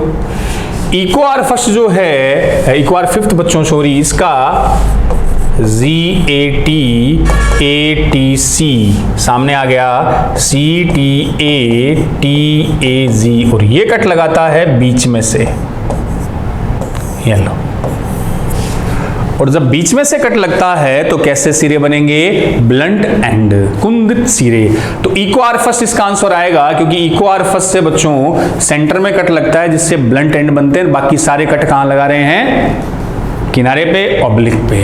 और ऐसे अल्फस्ट की भी अगर आप याद रखना चाहो तो इसकी सीक्वेंस है GTC GAC, ये भी किनारे पे कट लगाता है। सामने वाली सीक्वेंस आप ऑटोमेटिकली लिख लेना, ठीक है? देख लो एक बार इसको, सीक्वेंस लिख लो, पूछी जा सकती है अलग अलग। क्लियर? पॉज करके लिख लेना बच्चों। नेक्स्ट चलो अगले क्वेश्चन पे आते हैं। क्वेश्चन 17 फिर बायोटेक का क्वेश्चन है, बायोटेक का 12वां चैप्टर बच्चों, एनसीईआरटी बेस्ड क्वेश्चन कि which kind of therapy was given in 1990, NCERT की लाइन ही है, to a 4-year-old girl with adenosine deaminase deficiency. उस थेरेपी को क्या नाम दिया था? वही बिल्कुल, जीन थेरेपी। तो उस बच्ची में एडिनोसिन डीएमिनेज एंजाइम की डेफिशिएंसी हो गई बच्चों, तो उसको जीन थेरेपी बताया था ना, रेट्रोवायरस वगैरह यूज करके। और वैसे डिजीज क्या थी? स्किड बोलते हैं ना इसको, severe combined immuno deficiency disease. तो जीन थेरेपी थी, उसी का इंपॉर्टेंट एग्जाम्पल दे रखा था। एडिनोसिन डीएमिनेज जो अपने इम्यून सिस्टम के लिए लिम्फोसाइट बनाने के लिए एक इंपॉर्टेंट एंजाइम होता है, प्रतिरक्षी तंत्र से कनेक्टेड एडिनोसिन डीएमिनेज। इसकी गड़बड़ी से बच्चों इम्यून सिस्टम क्या हो सकता है? वीक हो सकता है। अगला हेल्थ डिजीज का क्वेश्चन है, ह्यूमन हेल्थ डिजीज से बच्चों सीधा question, which of the following set of disease is caused by bacteria. ऐसे भी क्वेश्चन आ जाते हैं कई बार, आपको ऑप्शन देके पूछ लेता है कि कौन सी बैक्टीरियल डिजीज है, कौन सी वायरल डिजीज है। तो उसको याद रखने के लिए एक बता रखा ना, चार्ट बना लेना बच्चों, एक साइड में बैक्टीरियल डिजीज, एक साइड में वायरल डिजीज। तो चार्ट से अपन इजी वे में याद कर सकते हैं। बैक्टीरियल की एनसीईआरटी में तो दे रखा है, एक तो टाइफाइड दे रखा है, एक न्यूमोनिया दे रखा है। एनसीईआरटी में तो 2 ही दे रखे हैं। इसके अलावा बच्चों टाइफाइड न्यूमोनिया के अलावा आप एक डीपीटी वैक्सीन से याद रख सकते हो, डीपीटी। ये तीनों बैक्टीरियल है, डिफ्थीरिया, पर्ट्यूसिस और टिटेनस। टी से टिटेनस, टी से टाइफाइड, टी से टीबी, ट्यूबरकुलोसिस, ये बैक्टीरियल है। टीबी आ गया तो फिर वहाँ लेप्रेसी आ गया, कुष्ठ रोग आ गया, प्लेग आ गया, एंथ्रेक्स आ गया, बोटुलिज्म आ गए, मतलब ये बैक्टीरियल डिजीज। फिर एक इधर बच्चों टेबल बना के वायरल में क्या क्या लिख लेना। वायरल में कॉमन कोल्ड एनसीईआरटी में दे रखा है, एड्स दे रखा है वायरस से होने वाले। उसके अलावा वायरल में कई इंपॉर्टेंट डिजीज अलग अलग, जैसे पोलियो लिख सकते हो, रेबीज वायरल होती है, कोरोना चल रहा है वो वायरल डिजीज है, स्वाइन फ्लू बच्चों वायरल है, SARS severe acute respiratory syndrome वो भी वायरल है, स्वाइन फ्लू वायरल डिजीज है। तो ऐसे एक वायरल और बैक्टीरियल का चार्ट बना लो। बहुत बार ऐसे क्वेश्चन आ जाते हैं कि कौन से बैक्टीरियल का ग्रुप है, कौन सा वायरल का है। क्लियर? तो यहां देख लो आप, पहला कोलेरा एंड टिटनेस पहला ही जा रहा है। कोलेरा हेजा, हेजा का बच्चों बैक्टीरिया है Vibrio cholerae, Vibrio cholerae. Tetanus का Clostridium tetani, Vibrio cholerae and Clostridium tetani. Typhoid bacterial है, Salmonella typhi, but small pox viral है, वायरल डिजीज है। ये एक लाइन आती है एनसीईआरटी में, स्मॉल पॉक्स कंप्लीटली इरेडिकेट हो चुका है, पूर्णतया उन्मूलित कर दिया जा चुका है स्मॉल पॉक्स। चेचक वर्ड लिख रखा है हिंदी एनसीईआरटी में। स्मॉल पॉक्स और पोलियो दोनों पूरी तरह से इरेडिकेट हो गए बच्चों। टिटेनस ठीक है, बट मम्प्स वायरल है। हर्पीज, हर्पीज और इन्फ्लुएंजा भी वायरल डिजीज है। हर्पीज तो अपन ने एसटीडी में पढ़ा था, जेनाइटल हर्पीज वायरल है। तो इसमें फर्स्ट आ जाएगा कोलेरा एंड टिटेनस, दोनों कैसे हैं? बैक्टीरियल, जीवाणुजनित रोग। अगला लो बच्चों ये क्वेश्चन, मैच द कॉलम। ये अपना क्लासिफिकेशन से कनेक्टेड क्वेश्चन है। 11th एनसीईआरटी के स्टार्टिंग वाले चैप्टर में दे भी रखा है, वही अपने हाउस फ्लाई वाला एक क्लासिफिकेशन दे रखा है, उस चीज से पूछ लिया match the column. House fly जिसको मस्का डोमेस्टिका बोलते हैं बच्चों, घरेलू मक्खी, उसका क्लासिफिकेशन है। तो सीधी सी बात है, हाउस फ्लाई कीट है, इंसेक्ट है। इंसेक्ट कौन से फाइलम में आ गए? आर्थ्रोपोडा में आ गए। तो मिला लो फाइलम, सीधे यहां से चलते हैं। फाइलम कौन सा हुआ? आर्थ्रोपोडा। फाइलम के नीचे फिर क्लास इंसेक्ट है, तो इंसेक्ट की क्लास बच्चों कौन सी हो गई? इंसेक्टा। क्लास के बाद ऑर्डर, ऑर्डर इनका आता है डिप्टेरा। ये डिप्टेरा वर्ड आपको बायोटेक में भी मिल जाता है, बीटी टॉक्सिन में। ध्यान है, बेसिलस थोरिंजियसिस वाला इंसेक्ट, वो जो बीटी टॉक्सिन होता है वो स्पेसिफिक इंसेक्ट के लिए बच्चों यूज होता है। वहां 3 ऑर्डर दे रखे हैं इंसेक्ट के बायोटेक में, डिप्टेरा, कोलियोप्टेरा, लेपिडोप्टेरा। देख लेना आप, डिप्टेरा में डाई का मतलब 2, ये मॉस्किटो, हाउस फ्लाइज इन्हीं में इंक्लूड होते हैं डिप्टेरा में, 2 विंग्स वाले। फैमिली का पता ही आपको, जीनस के आगे ईडी लगा दो। जैसे अपना जीनस होमो है तो होमोनिडी, इसका जीनस मस्का है तो मस्कीडी, तो फैमिली आ गई बच्चों मस्कीडी। इमेज द कॉलम कर लेना आप। चलें फिर आगे, क्वेश्चन 20 पे आए हैं अपन। Choose the correct statement. ये लो टैक्सोनॉमी का क्वेश्चन बच्चों एनसीईआरटी में मिल जाएगा आपको। तो एनिमल किंगडम टैक्सोनॉमी से तो जनरली एनसीईआरटी बेस्ड क्वेश्चन ही आ रहे हैं, वही एग्जांपल आप तो याद रख लेना। तो पूछ रहा है चूज द करेक्ट, सही स्टेटमेंट को चूज कर लो। All mammals are viviparous. क्या सारे मैमल्स जरायूज होते हैं? नहीं होते ना, एक्सेप्शन है। कौन? इंपॉर्टेंट एक्सेप्शन बच्चों, प्लेटिपस, एक्टिना, टैकीग्लोसस बोलते हैं जिसको, प्लेटिपस एक्टिना दोनों कैसे हैं? ओविपेरस, अंडज होते हैं। तो ऑल मैमल्स विविपेरस नहीं है, स्टेटमेंट गलत हुआ। ऑल साइक्लोस्टोमेट डू नॉट पोजेस जो एंड पेयर्ड फिन। सारे साइक्लोस्टोमेट वही साइक्लोस्टोमेटा जो एग्नेथा में आते हैं। एग्नेथा बोले तो बच्चों ए का मीन क्या? एब्सेंट। ग्नेथा जबड़े, इनमें जबड़े नहीं होते, जिसके दो इंपॉर्टेंट एग्जांपल एनसीईआरटी में दे रखे हैं, पैट्रोमाइजोन, मिक्सी। ठीक है, तो न तो जबड़े होंगे, डू नॉट पोजेस जो एंड पेयर्ड फिन, और ना ही इनमें युग्मित पखने होते हैं, क्योंकि पेयर्ड फिन केवल ट्रू फिशेज में पाई जाते हैं, वास्तविक मछलियों में। और ट्रू फिशेज किस में आएगी? पेसीज में आती है, कॉन्ट्रैक्टीज, ऑस्टेक्टीज। तो इनको अपन ट्रू फिशेज नहीं बोलते साइक्लोस्टोमेट को। तो क्या कहा? ऑल साइक्लोस्टोमेट डू नॉट पोजेस जो एंड पेयर्ड फिन, सही है। All reptiles have 3 chamber heart. सारे रेप्टाइल में 3 कक्षीय हृदय होता है, 3 चैम्बर हार्ट होता है, गलत। क्रोकोडाइल में आपको पता है 4 chamber heart. All fishes have gills covered by operculum. सारी मछलियों में गिल्स होते हैं, ठीक है, लेकिन बच्चों ओपरकुलम का जो ढक्कन है, जो कवरिंग है, वो केवल ओस्टिकथीज में मिलता है, बोनी फिश में मिलता है, वो कॉन्ड्रिकथीज या कार्टिलेज फिश में नहीं होता। तो क्लियर आंसर गया इसका सेकंड। अगला 21 क्वेश्चन, 4 स्टेटमेंट दे रखे हैं, क्लासिफिकेशन से कनेक्ट कर लो इसको भी। Study the 4 statement given below and select the 2 correct ones out of them. इन 4 में से वो सिलेक्ट करने हैं जो 2 सही है बच्चों। देखो पहला, definition of biological species by given by Ernest Mayr. NCERT की लाइन ही है, अर्नेस्ट मायर ने तो ये वो बायोलॉजिकल कंसेप्ट दिया था, स्पीसीज की डेफिनेशन, इनब्रीडिंग करने वालों का जो ग्रुप होता है वही बायोलॉजिकल कंसेप्ट था, अर्नेस्ट मेयर ने, इंपॉर्टेंट है, सही है बच्चों। Photo period doesn't effect reproduction in plant. Photo period का तो प्लांट के रिप्रोडक्शन पर पूरा इफेक्ट पड़ता है, तो डजंट की वजह से गलत हो गया। Binomial nomenclature system was given by Whittaker. Whittaker नहीं बच्चों, बाइनोमियल द्विनाम पद्धति तो कैरोलस लिनियस ने दी थी, गलत है। In unicellular organism reproduction is synonymous with growth. सही बात है, यूनिसेलुलर जैसे अमीबा वगैरह, इनमें रिप्रोडक्शन ग्रोथ करेगा तो रिप्रोड्यूस होगा, डिवाइड होगा, साइनोनिम है, एक तरह से सेम ही है। तो इसमें ए सही है और डी सही है, तो आंसर देख लो, थर्ड हो गया ए एंड डी। बी और सी यहाँ क्या है? गलत, इनकरेक्ट है। ये लो बच्चों कॉकरोच का क्वेश्चन, एनसीईआरटी का ही। In male cockroach sperms are stored in which part of the reproductive system. शुक्राणु का संचय कहाँ होता है? पता ही है, ह्यूमन में भी बोल सकते हैं अपन, सेमिनल वेसाइकल, शुक्राशय, जहाँ स्पर्म का टेम्पररी स्टोरेज होता है, अस्थायी रूप से संचय। तो पहला ही आ जाएगा सेमिनल वेसाइकल। और इस कॉकरोच में तो बच्चों यहीं पर शुक्राणु स्पर्म का वो बंडल बनता है, दैट्स कॉल्ड स्पर्मेटोफोर, उसको हम बोलते हैं। ठीक है, फर्स्ट इसमें आ जाएगा। चलें आगे, क्वेश्चन 23, लोकोमोशन मूवमेंट वाला, मसल्स का क्वेश्चन। स्मूथ मसल्स आर, चिकनी पेशियां।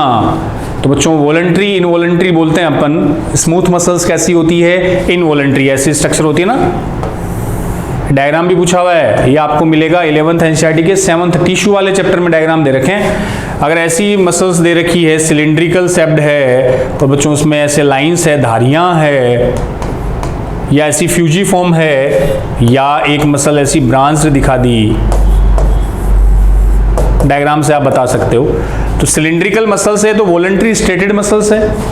स्पिंडल जैसी फ्यूजीफॉर्म अगर है, तंतु रूपी, एक तरह से किनारे से पतली बीच में से मोटी, ये कहलाती है स्मूथ और इनवॉलंटरी मसल्स।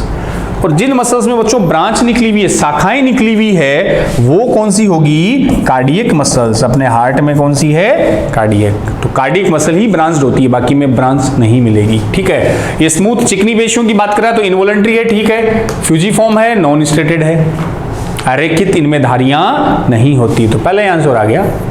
वॉलंटरी नहीं होगा, सिलेंड्रिकल नहीं होगी, इसमें वॉलंटरी नहीं होगा। तो चिकनी पेशियां फ्यूजीफॉर्म होती है ऐसी, और नॉन स्ट्रेटेड अरेखित होती है, जबकि वॉलंटरी रेखित स्ट्रेटेड होती है, क्योंकि उनमें वो ए और आई बैंड लाइंस बच्चों प्रेजेंट होती है। क्लियर? चलो क्लियर है तो फ्यूचर डॉक्टर्स, अगले क्वेश्चन पे आते हैं 24th पे। ऑक्सीडेटिव फॉस्फोरिलेशन, रेस्पिरेशन से कनेक्टेड क्वेश्चन पूछ लिया बहुत बार। ऑक्सीडेटिव फॉस्फोरिलेशन आ जाता है, ईटीएस से कनेक्टेड क्वेश्चन आ जाता है। तो फॉर्मेशन ऑफ एटीपी, अब ऑक्सीडेटिव फॉस्फोरिलेशन में होता क्या बच्चों? कंसेप्ट अपने को पता है कि भी जो NADH FADH2 बने, इनके जो इलेक्ट्रॉन है, ये इलेक्ट्रॉन ट्रांसफर टू किसको दे दो? ETS, और उन्हीं इलेक्ट्रॉन से ETS में फाइनली क्या बन जाएगा? ATP, और वही ATP क्या है? सोर्स ऑफ एनर्जी, इसलिए इसको अपन एनर्जी करेंसी भी बोलते हैं। तो clear? Electron acceptor transfer to ETS then form ATP, वो F1 F0 पार्टिकल्स में बनता है। क्लियर है? सीधी सी बात। Formation of ATP by transfer of phosphate group गलत हुआ। Oxidation of phosphate group in ATP गलत बच्चों। एडिशन ऑफ फॉस्फेट गलत। Formation of ATP by energy release from electrons remove during substrate oxidation. तो इन इलेक्ट्रॉन्स को remove किया ETS में, transfer किया, वहां वो ATP में कन्वर्ट हो गए। तो आंसर अपना कौन सा आया? 4th आया। नेक्स्ट क्वेश्चन 25th, बायोमोलिक्यूल से connected question. Which of the following is the least likely to be involved in stabilizing the three-dimensional folding of most protein? Protein की 3D स्ट्रक्चर में स्टेबल करने में किस बॉन्ड का role सबसे कम है? अब उसका सबसे कम है ना, जो बॉन्ड हो ही नहीं प्रोटीन में, मिले ही नहीं, उसका रोल तो सबसे कम होगा। लिस्ट का मतलब सबसे कम। हाइड्रोजन बॉन्ड होते हैं, इलेक्ट्रोस्टैटिक होते हैं, हाइड्रोफोबिक भी आते हैं। एस्टर बॉन्ड बच्चों, सुना है एस्टर बॉन्ड? एस्टर बॉन्ड या तो लिपिड में और न्यूक्लिक एसिड में। न्यूक्लिक एसिड में आते हैं ना एस्टर, फॉस्फोडाइएस्टर, एस्टर बॉन्ड। अरे भाई न्यूक्लिक एसिड में ये आया, शुगर के पहले कार्बन से यहां जुड़ा कोई नाइट्रोजनस बेस, ये तो ग्लाइकोसिडिक, एन ग्लाइकोसिडिक होता है। 5वें कार्बन से जो फॉस्फेट जुड़ता है ये एस्टर बॉन्ड होता है। तो फैट और लिपिड और किस में मिलता है? न्यूक्लिक एसिड में। प्रोटीन में एस्टर बॉन्ड नहीं होते, तो सबसे कम स्टेबलाइजिंग में रोल ही किसका हुआ? एस्टर का। कोई रोल नहीं होता है ही नहीं। चलो बच्चों अगले 26 क्वेश्चन पर बढ़ते हैं। ये लो, बायोमोलिक्यूल में एंजाइम का क्वेश्चन है और इसका डायग्राम भी दे रखा है एनसीईआरटी में, वही पूछ लिया। तो डायग्राम बच्चों देखो क्या बता रहा है, अपने को पता ना एंजाइम का किसी भी रिएक्शन में क्या रोल होता है। एंजाइम क्या करते हैं? हमें पता है एंजाइम रेट ऑफ रिएक्शन को बढ़ा देते हैं, अभिक्रिया की दर को बढ़ा देते हैं। कैसे बढ़ाते हैं? तो वहां एक लाइन आती है कि वो एक्टिवेशन एनर्जी को, सक्रियण ऊर्जा को कम करके रेट ऑफ रिएक्शन को बढ़ा देता है। तो ये जो ग्राफिकल रिप्रेजेंटेशन देख लो कि यहां बच्चों ये कोई सबस्ट्रेट है, ये यहां बन गया प्रोडक्ट। सबस्ट्रेट्स, ये सबस्ट्रेट से ये बच्चों यहां क्या बन गया? प्रोडक्ट बन गया। ऐसे दे रखा है। अब देखो जो एक में तो ये है एक्टिवेशन एनर्जी, जो बी वाला सक्रियण ऊर्जा। तो बी तो तब है जब एंजाइम एब्सेंट है, इन एब्सेंस ऑफ एंजाइम। ए जो दिख रहा बच्चों ये एंजाइम की प्रेजेंस में। तो देखो जब एंजाइम नहीं होगा तब एक्टिवेशन एनर्जी अपने को ज्यादा चाहिएगी, लेकिन जब एंजाइम है तो एनर्जी कम चाहिएगी और फटाफट कौन बन जाएगा? प्रोडक्ट। तो एंजाइम उस एक्टिवेशन एनर्जी को कम करके रेट ऑफ रिएक्शन, अभिक्रिया की दर को बढ़ा देता है। तो ये रहा सबस्ट्रेट, ये बना प्रोडक्ट। तो सबस्ट्रेट के लिए एनर्जी कम, यहाँ ये रिलीज हुई, प्रोडक्ट बना तो एक्स्ट्रा एनर्जी बाहर आई। एनर्जी रिलीज होना एंडो की एक्सो, तो देख लो कहाँ है? एंडोथर्मिक गलत, exothermic reaction with energy A in presence of enzyme, A in presence of enzyme and be in absence of enzyme. तो बी एंजाइम की एब्सेंस में है, ए एंजाइम की प्रेजेंस में है। ये हो गया बच्चों बस। तो ये ग्राफ वहां देख लेना। और इसमें ऐसा भी आ सकता है ग्राफ, हालांकि अपने एनसीईआरटी में दे तो नहीं रखा, लेकिन फिर भी अपन ध्यान रख ले कि अगर ऐसा ग्राफ देना, सबस्ट्रेट के ऊपर ही प्रोडक्ट को रख दे, वो फिर एंडोथर्मिक में आ जाता है। यहाँ प्रोडक्ट देखो, ये वाला प्रोडक्ट, ये सबस्ट्रेट इसके नीचे आ रहा है exothermic, B absence of enzyme, A in presence of enzyme. तो एंजाइम की प्रेजेंस में एक्टिवेशन एनर्जी कम और रेट ऑफ रिएक्शन ज्यादा। क्लियर? चलो अगला क्वेश्चन, ये सेल डिवीजन सेल बायो का एक क्वेश्चन पूछा बच्चों। When cell has stalled DNA replication fork, DNA प्रतिकृति द्विसाख रुक जाता है, स्टॉल का मतलब रुक गया। Which check point should be predominantly activated? Check point आते हैं ना चेक करने के लिए सेल डिवीजन में, अपन बता देते हैं कि जैसे G1 वही S और G2। तो आपसे ये पूछ रहा है कि cell has stalled DNA replication fork, जब रेप्लिकेशन फॉर्क बनता है भाई, डीएनए रेप्लिकेशन होता है, थोड़ा मोल बायो से भी कनेक्ट कर सकते हो, या जहां से बेटा जी वो ओपन हो रहा है वही तो रेप्लिकेशन फॉर्क है। रेप्लिकेशन फॉर्क होगा, डीएनए के स्ट्रैंड खुलेंगे, तभी तो नया डीएनए उन पर सिंथेसाइज होगा। एक साइड में कॉन्टिन्यूअस होगा जिसको लीडिंग बोलते हो, एक साइड में डिसकॉन्टिन्यूअस होगा जिसको लैगिंग स्ट्रैंड बोलते हैं, वही ओकाज़की फ्रेगमेंट बनते हैं। ठीक है, तो ये कह रहा है कि रेप्लिकेशन फॉर्क के टाइम ही वो स्टॉल हो गया, रुक गया तो सिंथेसिस रेप्लिकेशन तो होगा ही नहीं। Which check point should be predominantly activate? तो किस चेक पॉइंट को एक्टिवेट करो सही हो सकते? तो सीधी सी बात है, रेप्लिकेशन सिंथेसिस, रेप्लिकेशन फॉर्क बनते ही रुक गया, मतलब सिंथेसिस तो हुआ ही नहीं। और सिंथेसिस हो कहां रहा है? एस में। तो किसको? इस वाले चेक पॉइंट को, G1 S वाले को प्रीडोमिनेंटली क्या करो? सक्रिय कर दो, ताकि आगे एस फेज में क्या हो सके? डीएनए का सिंथेसाइज। तो रेप्लिकेशन फॉर्क पे रुका है, फॉर्क के बाद रुक गया, मतलब अब सिंथेसाइज या डीएनए रेप्लिकेशन नहीं हो रहा। रेप्लिकेशन कहां हो रहा है? एस फेज में। तो इससे पहले उसको एक्टिवेट कर दो। तो चेक पॉइंट कौन सा आ गया? G1 S check point. Clear? कुछ जगह G2M भी बच्चों दे रखा था, लेकिन प्रीडोमिनेंटली और मेनली बोले तो वो G1 S ही आएगा, बिकॉज S में ही क्या होता है? डीएनए का सिंथेसाइज। चलो 28 ये लो सेल बायो सेल डिवीजन के, ये क्वेश्चन भी कई बार जो मियोसिस वाली स्टेजेस है बच्चों, लेप्टोटीन जाइगोटीन वाली, उनसे भी बहुत बार क्रॉसिंग ओवर से कनेक्टेड क्वेश्चन बन गए हैं। तो सीक्वेंस आप लोगों को पता ही है, लेप्टोटीन जाइगोटीन पैकाइटिन डिप्लोटीन और डाइकाइनेसिस। ध्यान है ना, लेप्टोटीन जाइगोटीन पैकाइटिन डिप्लोटीन डाइकाइनेसिस। अब पैकाइटिन में कौन सी प्रोसेस होती है? ये भी बहुत बार आया हुआ है, क्रॉसिंग ओवर किसमें? पैकाइटिन में। क्लियर? अब देखो मैच द कॉलम में मैच करो, क्या पूछ रहा है? पहला पैकाइटिन ही आ गया, तो पैकाइटिन है तो कौन सी प्रोसेस ध्यान रख लो? Crossing over. ये पैकाइटिन, ये crossing over. Metaphase first. Metaphase में बच्चों क्या होता है, वो अपने को ध्यान है, वो मेटाफेजिक प्लेट बनती है जिस पे क्रोमोसोम आकर क्या होते हैं? अरेंज होते हैं। ध्यान आया? मेटाफेजिक प्लेट पे। तो मेटाफेज में देख लो, क्रोमोसोम ये रहा अलाइन एट इक्वेटोरियल प्लेट, गुणसूत्र मध्यवर्ती पट्टी पर व्यवस्थित हो जाते हैं, वो मेटाफेज का काम है। देन डाइकाइनेसिस, लास्ट डिप्लोटीन के बाद डाइकाइनेसिस में क्या होगा? टर्मिनेशन हो जाएगा, जो क्याजमाटा बने थे वापस हट गए, टर्मिनेशन। और जाइगोटीन देखो, पैकाइटिन में बच्चों क्रॉसिंग ओवर हो रहा है, तो पैकाइटिन से ठीक पहले क्रॉसिंग ओवर कब होगा? जब pairing of homologous chromosome, homologous chromosome की पेयरिंग होगी, तभी तो नॉन सिस्टर क्रोमेटिड के बीच क्या होगा? Crossing over. क्रॉसिंग ओवर हो कहां रहा है? पैकाइटिन। तो उससे पहले जाइगोटिन में क्या होगी? होमोलोगस क्रोमोसोम की पेयरिंग होगी। ये मैच कर लेना, ये आ गया। सेल डिवीजन से कनेक्टेड अच्छा क्वेश्चन पूछा जाता है पैकाइटिन के बहुत बार, क्रॉसिंग ओवर पैकाइटिन से कनेक्टेड आता है कई बार। हेलो, हार्मोन का क्वेश्चन, इसको चाहे डाइजेस्टिव में ले लो चाहे अपने एंडोक्राइन में ले लो, एक ही बात है। विच हार्मोन, वैसे एंडोक्राइन में दे भी रखा है, ये दोनों हार्मोन मेंशन है बच्चों एनसीईआरटी में। Which hormone to stimulate the production of pancreatic juice and bicarbonate? कौन से हार्मोन पैंक्रेटिक जूस और बाइकार्बोनेट के स्टिमुलेशन को सिक्रीशन को स्टिमुलेट करते हैं? एंजियोटेंसिन, ये तो वो है एंजियोटेंसिन फर्स्ट और second, RAAS renin angiotensin aldosterone, वो GFR वाला है, तो वहां कंट्रोल करता है। गैस्ट्रिन, गैस्ट्रिक जूस जठरीय रस के लिए आएगा, स्टमक में आएगा। कोलेसिस्टोकाइनिन बच्चों CCK एंड सिक्रीटीन आ गए, कोलेसिस्टोकाइनिन और सिक्रीटीन। सिक्रीटीन तो फर्स्ट नॉन हार्मोन है, इसलिए इंपॉर्टेंट भी बन जाता है, फर्स्ट नॉन हार्मोन।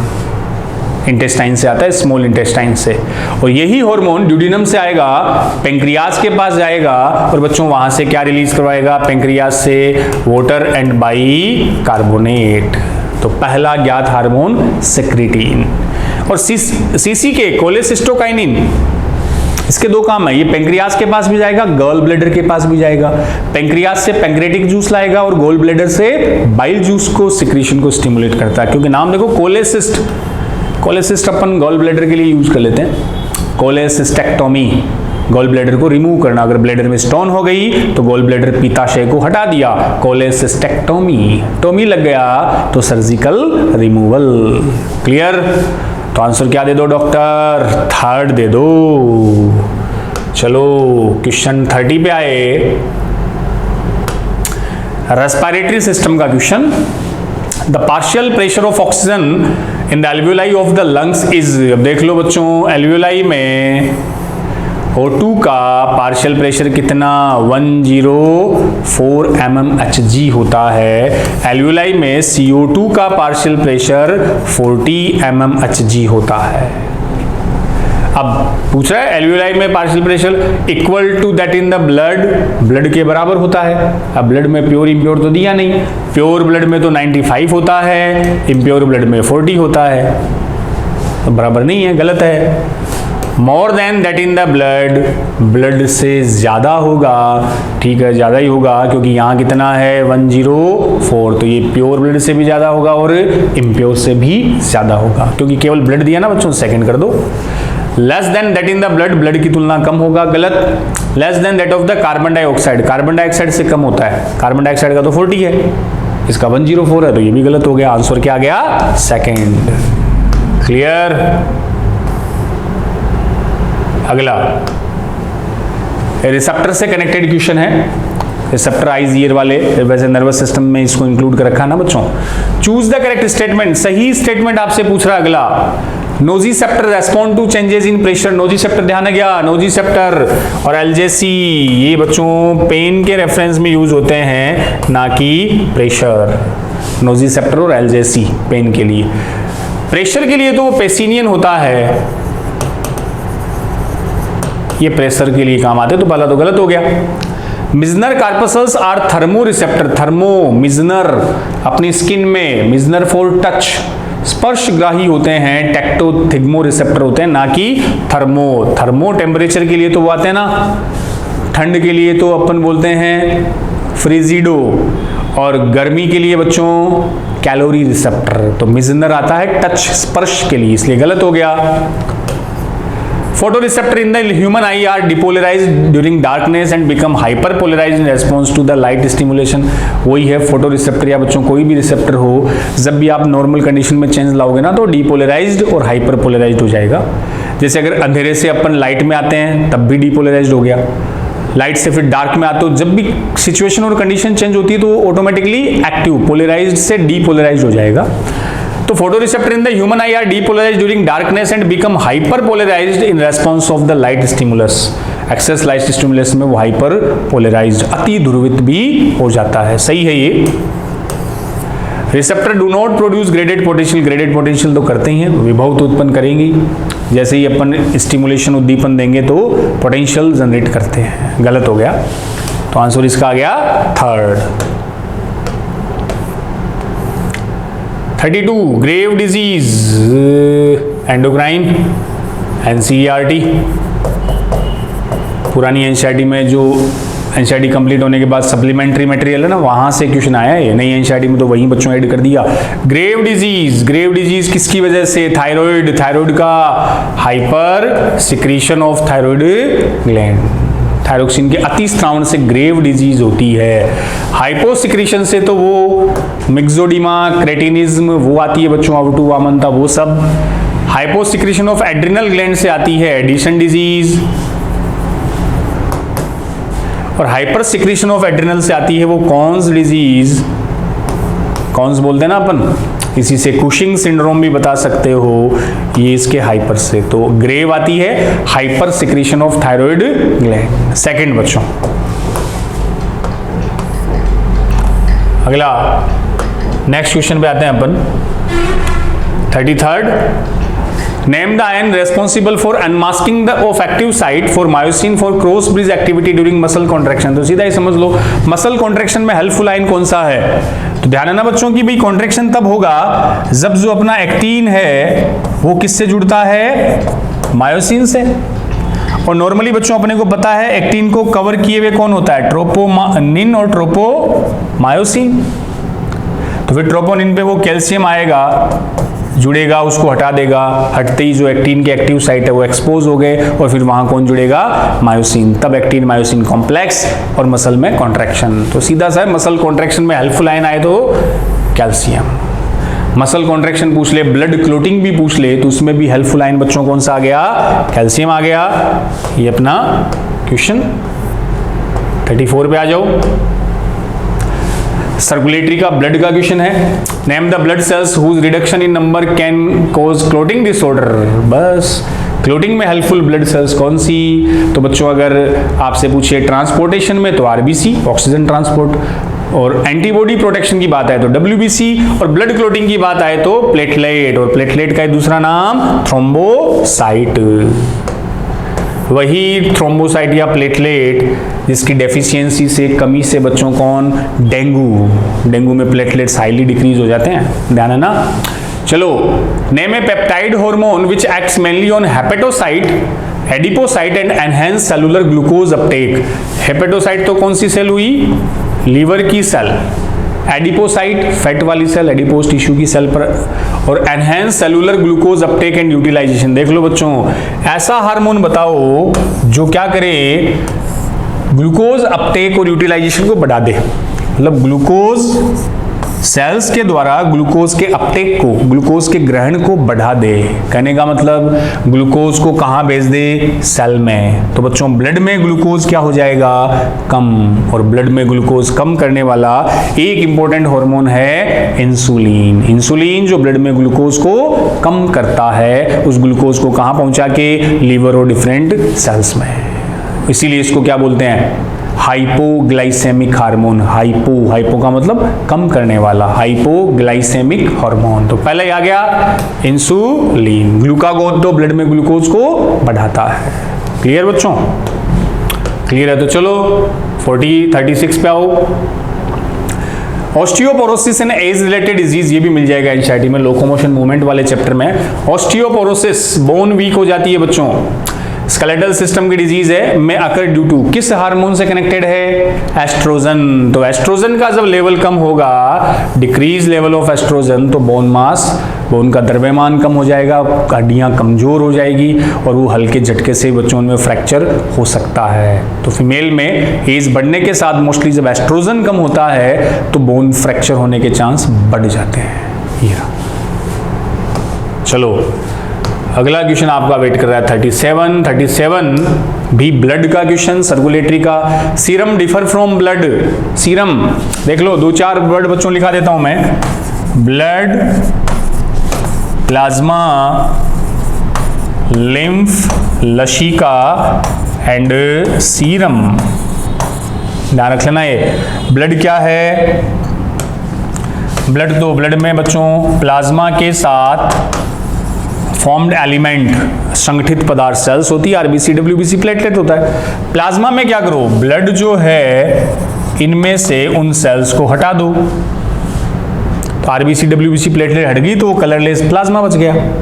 लिम्फ क्या है, लसिका, एक तरह से प्लाज्मा ही है, प्लाज्मा में कौन सी सेल जोड़ दो, लिम्फोसाइट, डब्ल्यूबीसी जोड़ दो तो लिम्फोसाइट से लिम्फ आ गया। सीरम बच्चों, सीरम भी प्लाज्मा है, लेकिन ऐसा प्लाज्मा जिसमें क्लोटिंग फैक्टर, थक्का बनाने वाले कारक नहीं होते, इसीलिए सीरम में कभी भी क्लोटिंग या स्कंदन नहीं होगा, क्योंकि इसमें बच्चों क्लोट फैक्टर एब्सेंट है। तो आंसर क्या दे दो, lacking albumin, lacking clotting factor, जिसमें क्लोटिंग फैक्टर क्या हो, एब्सेंट हो, वो सीरम कहलाता है। 38 पे आ जाए, ये अपना रेस्पिरेशन, फेफड़ों से रिलेटेड क्वेश्चन क्या है, lungs do not collapse between breath and some air always remain in the lungs which can never be expelled because. फेफड़ों में हमेशा थोड़ी बहुत हवा रहती है, जिसको आप रेजिडुअल वॉल्यूम बोलते हो बच्चों। फेफड़े अपने नहीं पिचकते, उसका रीजन पूछ रहा है, तो देखो वो प्रेशर से कनेक्टेड क्वेश्चन है। जनरली अपन ह्यूमन के रेफरेंस में बोलते हैं नेगेटिव प्रेशर, अपने लंग्स में नेगेटिव प्रेशर होता है बच्चों। अब देखो इसको दो तीन तरीके से समझ लेते हैं कि नेगेटिव प्रेशर का यहाँ मीन है कि भाई जब अपन ब्रीदिंग करते हैं बच्चों, हवा सांस लेते हो, इंस्पायरेशन करते हो, तो गैसेस डिफ्यूजन को फॉलो करती है, move from their high concentration to low concentration. तो बाहर एटमॉस्फेयर का प्रेशर हाई है, फेफड़ों में प्रेशर लो है, तो गैसेस हाई टू कहाँ आएगी, लो, बाहर से अंदर आएगी, उसी को इंस्पायरेशन बोलते हैं। इस रेफरेंस में वर्ड आता है नेगेटिव प्रेशर, अंदर प्रेशर कम, नेगेटिव। अब नेगेटिव प्रेशर के साथ साथ there are negative intrapleural pressure pulling at the lungs wall, ठीक है, pressure in the lungs is higher than the atmospheric, अंदर ज्यादा होगा, बाहर एटमॉस्फेयर का तो 760 मानते हैं अपन, अंदर बच्चों मान लो 763 2 हो गया, तो क्या बाहर से अंदर आएगी, वो तो हाई टू लो आती है, लो टू हाई ट्रांसफर नहीं होगी। There is a positive intrapleural, positive नहीं होता, नेगेटिव होता है। फ्रॉग, मेंढक में आप याद रख सकते हो, वहां पॉजिटिव प्रेशर होता है, अपने में नेगेटिव होता है। There is a negative pressure in the lung, सही है पहला, लेकिन अब ये नहीं कि जल्दबाजी में पहला ही टिक लगा लिया तो बच्चों -5 हो जाएंगे, इसलिए बार बार बोलता हूं चारों ऑप्शन देखो, फिर जो मोर करेक्ट है उस पर टिक लगाओ। पहला सही है, गलत नहीं है, लेकिन दूसरा पहले से ज्यादा सही है। क्या, there is a negative intrapleural pressure pulling at the lungs wall, वो लंग्स वॉल को खींचेंगे एल्वियोलाई को, जिससे वो आपस में चिपकती पिचकती नहीं है। तो जो मोर प्रॉपर बेस्ट आंसर जाएगा इसका वो सेकंड जाएगा। और वैसे एक बच्चों फॉस्फोलिपिड लेसिथिन भी आता है, सरफेक्टेंट, जो एल्वियोलाई कोलैप्सिंग को रोकता है, क्लियर। और negative intrapulmonary intra plural pressure, और फ्रॉग के रेफरेंस में याद रख लेना positive. Posterior pituitary gland is not a true endocrine gland because, endocrine का पोस्टीरियर पिट्यूटरी को ट्रू नहीं बोला गया, क्यों? अब बच्चों देख लो कि जो पिट्यूटरी ग्लैंड है, पिट्यूटरी, इसके बता देते हैं अपन एंटीरियर पिट्यूटरी और पोस्टीरियर। अब ट्रू तो वो होती है ना ऐसी ग्लैंड जो अपने हार्मोन खुद बनाए, खुद ही रिलीज करे। अब एंटीरियर पिट्यूटरी तो बच्चों इसके जो हार्मोन है like FSH, LH, TSH, ACTH, ये सारे हार्मोन एंटीरियर पिट्यूटरी खुद सिंथेसाइज करती है और खुद ही रिलीज करती है। बट पोस्टीरियर पिट्यूटरी आपको ध्यान हो, इसमें दो हार्मोन अपन लिखते हैं, ऑक्सीटोसिन और वैसोप्रेसिन या एडीएच। लेकिन बच्चों दोनों हार्मोन क्या पोस्टीरियर पिट्यूटरी खुद बनाती है? नहीं, वो हार्मोन कहां सिंथेसाइज होते हैं? हाइपोथैलेमस में। इसलिए इसको ट्रू एंडोक्राइन ग्लैंड कंसीडर नहीं करते। It's provided with A duct, only store and releases hormone, ये हार्मोन को स्टोर और रिलीज करती है, खुद सिंथेसाइज नहीं करती, इसलिए इसको क्या बोल दिया? Not a true endocrine gland. It's under the regulation of hypothalamus, ठीक है, एंटीरियर को भी हाइपोथैलेमस, पिट्यूटरी को कंट्रोल ही हाइपोथैलेमस करता है। इट सीक्रेट्स एंजाइम, तो गलत, तो ये केवल स्टोर और रिलीज करती है, उनको सिंथेसाइज नहीं करती, इसलिए ट्रू एंडोक्राइन ग्लैंड कंसीडर नहीं की जाती। नेक्स्ट आ जाओ। Part of nephron involve in active reabsorption of sodium, सीधा इक्वेशन आ गया। नेफ्रॉन के किस पार्ट में बच्चों? लो, किस पार्ट? क्या सबसे ज्यादा एब्जॉर्प्शन अगर नेफ्रॉन में कहीं हो रहा है तो आपका आंसर क्या जाएगा? मैक्सिमम रीअब्जॉर्प्शन नेफ्रॉन के किस पार्ट से? पीसीटी से। अब एक्टिव रीअब्जॉर्प्शन पूछा, सक्रिय, कंफ्यूज नहीं होना है। जो कैटायन होते हैं ना बच्चों, जो धनायन होते हैं, उनका एब्जॉर्प्शन होता ही कैसे है? एक्टिवली होता है। और अगर मैं एनाइंस की बात करूं लाइक क्लोराइड वगैरह, उनका एब्जॉर्प्शन पैसिवली होता है। तो सोडियम कैटायन है तो एक्टिवली होगा, और सबसे ज्यादा है तो वो कहां से हो रहा है? पीसीटी से हो रहा है। बस पीसीटी कर दो। चलो 41 पे फटाफट। ये लो रिप्रोडक्टिव हेल्थ का बताता हूं मैं, लेक्चर डाल भी दिया अपन ने इसके दोनों। विच of the following is hormone releasing IUDs, hormone release करने वाली पहली हो गई LNG20, LNG लेवोनोगेस्ट्रोल, ध्यान आया? लेवोनोगेस्ट्रोल। और बच्चों लेवोनोगेस्ट्रोल एक्चुअल में क्या है? सिंथेटिक प्रोजेस्टेरोन हार्मोन होता है। तो नॉन मेडिकेटेड में लिपेज लूप आता है, कॉपर रिलीजिंग में कॉपर डी आती है, और हार्मोनल में प्रोजेस्टासर्ट और LNG20 आती है। तो फर्स्ट ही हो जाएगा। 42 पे आए। विच of the following incorrect regarding vasectomy, vasectomy के रेफरेंस में इनकरेक्ट ढूंढो, गलत स्टेटमेंट। वैसेक्टोमी में किसको कट करते हैं, वास डेफरेंस को करते हैं। तो बच्चों वो जो पाथ है उससे हो जाएगा कि स्पर्म बने कहां, सेमिनिफेरस ट्यूब्यूल्स, ये पाथ भी पूछा गया है इसी साल और कई बार और भी आ गया। सेमिनिफेरस ट्यूब्यूल से बच्चों स्पर्म आए रेटेटेस्टिस, रेटेटेस्टिस से वास इफ्रेंसिया, वास इफ्रेंसिया से कहां गए एपिडिडाइमिस, एपिडिडाइमिस से कहां गए वास डेफरेंस, वास डेफरेंस से बच्चों इजेकुलेटरी डक्ट। ये सीक्वेंस है ना sperm conduction path transportation. Seminiferous tubules में बने फिर रेटेटेस्टिस, वास efferentia, epididymis, vas deferens, ejaculatory duct. तो वासेक्टोमी में किसको कट करते हो, वास डेफरेंस को कट कर दिया यहां से। इसके आगे बच्चों स्पर्म ट्रांसपोर्ट नहीं होंगे, लेकिन इससे पहले तक तो स्पर्म रहेंगे। तो ये पूछ रहा वासेक्टोमी की रेफरेंस में गलत। No sperm occur in seminal fluid, seminal fluid में तो स्पर्म नहीं होंगे, सीमेन जो आएगा उसमें तो स्पर्म नहीं होंगे, बिल्कुल वास डिफरेंस कट हो गया। नो स्पर्म अकर इन एपिडिडाइमिस, अधिवृषण में स्पर्म होंगे कि नहीं, एपिडिडाइमिस तो यहां है, कट लगाया यहां वास डिफरेंस में, तो इससे पहले स्पर्म तो होंगे। तो दूसरा स्टेटमेंट बच्चों क्या हो गया, गलत हो गया, इसलिए आंसर अपना सेकंड।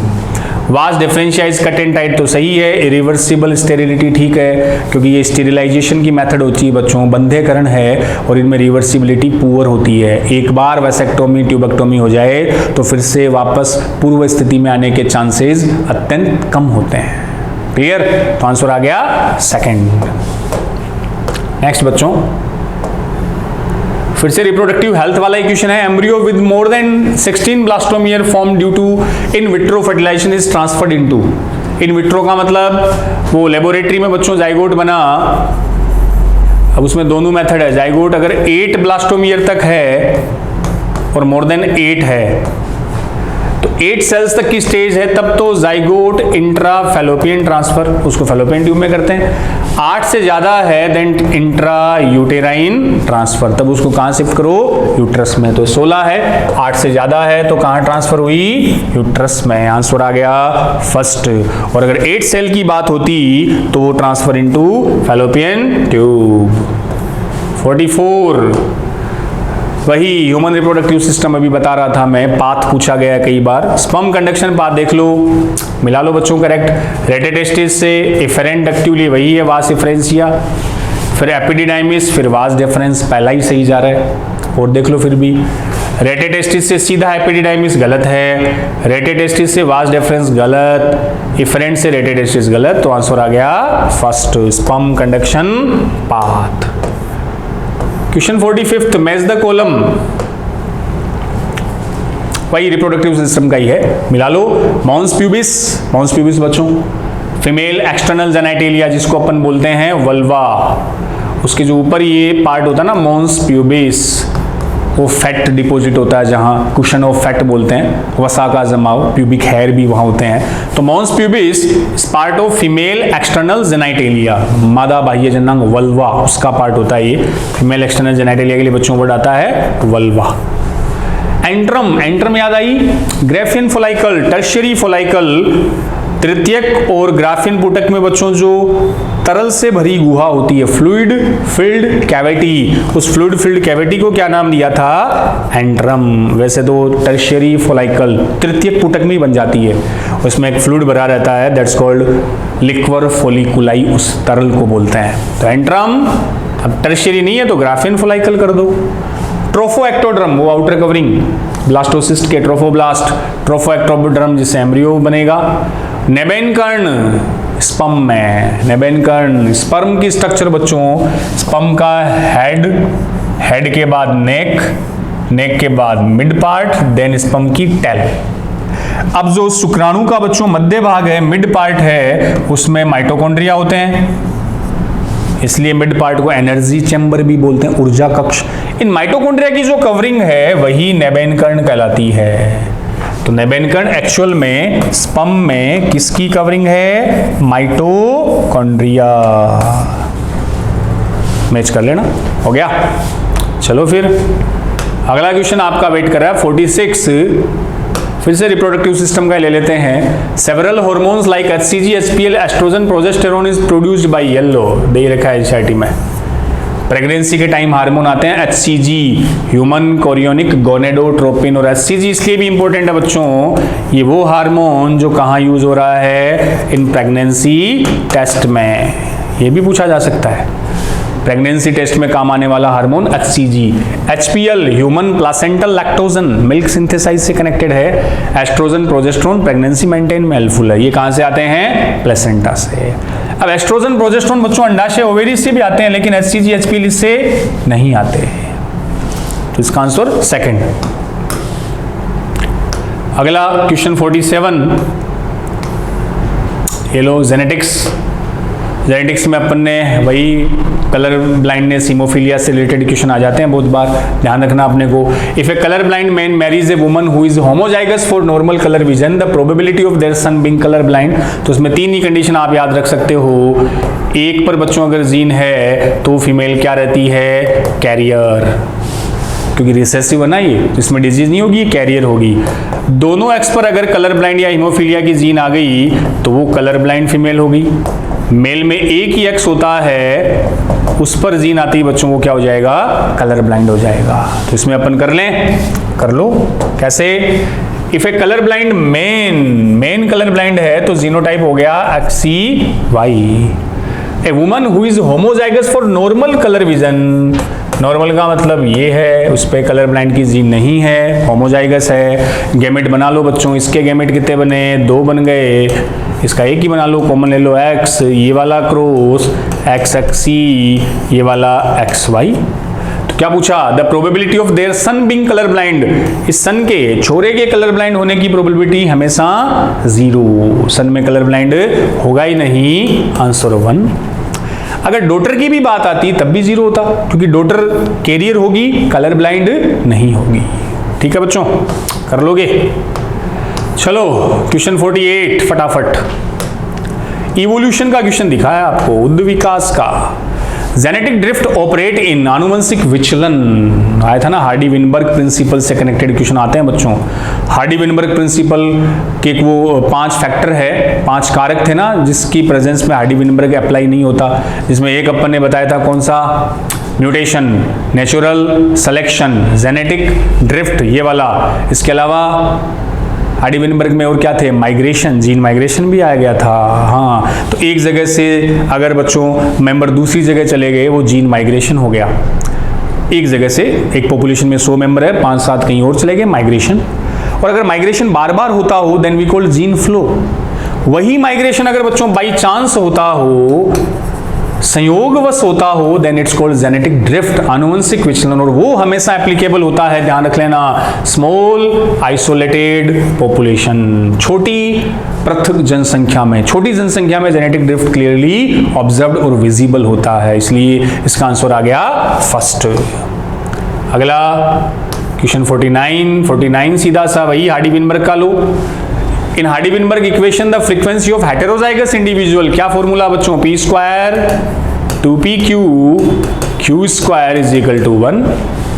p स्क्वायर तो होमोजाइगस डोमिनेंट, ये तो है pq हेटेरोजाइगस, और q स्क्वायर आ गया होमोजाइगस रेसेसिव। वो समयुग्मनजी प्रभावी, विषमयुग्मनजी, समयुग्मनजी अप्रभावी। तो आपसे किसकी बात कर रहा है, हेटेरोजाइगस, तो हेटेरोजाइगस को रिप्रेजेंट करोगे 2pq से, सीधा फॉर्मूला ही पूछ लिया, हेटेरोजाइगस। क्लियर। क्वेश्चन 50 आगे बस ये लो, ह्यूमन इवोल्यूशन का क्वेश्चन, यहां से भी क्वेश्चन बनता है। इसकी ऑर्डर बच्चों सीक्वेंस आपसे पूछी है, सीक्वेंस ध्यान है, रामापिथेकस, ऑस्ट्रेलोपिथेकस, ऑस्ट्रेलोपिथेकस के बाद आए होमो, कौन आए, होमो हैबिलिस, फिर होमो इरेक्टस, फिर होमो सेपियंस। बस देख लो, तो ऑस्ट्रेलोपिथेकस के बाद रामापिथेकस गलत हुआ, रामापिथेकस के बाद ऑस्ट्रेलोपिथेकस सही है, फिर होमो हैबिलिस, फिर होमो इरेक्टस, सेकंड गया, बाकी गलत है। बस सीधा ही क्वेश्चन ह्यूमन इवोल्यूशन का। 51 Which of the following, ये भी इवोल्यूशन की सीक्वेंस है बच्चों, is the correct sequence of event in the origin of life. ये जो ओरिजिन ऑफ लाइफ है इसके दौरान करेक्ट सीक्वेंस कौन सी थी, तो बच्चों लाइफ, अर्थ पे लाइफ कैसे आई, पहला जीवन कैसे आया, उसके कई थ्योरीज दे रखी है, लेकिन सबसे जो एक्सेप्टेबल थ्योरी थी वो बच्चों ओपेरिन हेल्डेन वाली थी। रशियन साइंटिस्ट ओपेरिन और एक इंग्लैंड के साइंटिस्ट हेल्डेन। इन्होंने दिया था ना मॉडर्न केमिकल थ्योरी। हेल्डेन वही जिन्होंने बाद में इंडियन रेजिडेंसी अडॉप्ट कर ली थी, भारत की नागरिकता ग्रहण कर ली थी। तो इसको ओपेरिन ने एक बुक में पब्लिश किया था, बुक का नाम था ओरिजिन ऑफ लाइफ। जबकि डार्विन वाली बुक थी बच्चों origin of species by means of natural selection. तो यहाँ ये कह रहा है कि वो इवोल्यूशन के टाइम लाइफ जब स्टार्ट हुई तो क्या क्या सीक्वेंस थी, तो वही सिंपल टू कॉम्प्लेक्स चलना, सरल से जटिल चलो। इवोल्यूशन में ही था, पहले इनऑर्गेनिक आए, फिर ऑर्गेनिक आए, फिर वो प्रोटोबायोंट इयोबायोंट बने, फिर प्रोकैरियोट, फिर यूकैरियोट। ये तो पता ही है। तो देखो इसमें सिंथेसिस ऑफ ऑर्गेनिक मोनोमर, पहले मोनोमर आए लाइक एमिनो एसिड आ गए, फिर एमिनो एसिड से प्रोटीन बने, मतलब मोनोमर से फिर बच्चों क्या बने, पॉलीमर बने। सिंपल टू कॉम्प्लेक्स चलना है। फिर एक सेल जैसी स्ट्रक्चर बनी जिसको प्रोटोबायोंट इयोबायोंट नाम दिया था।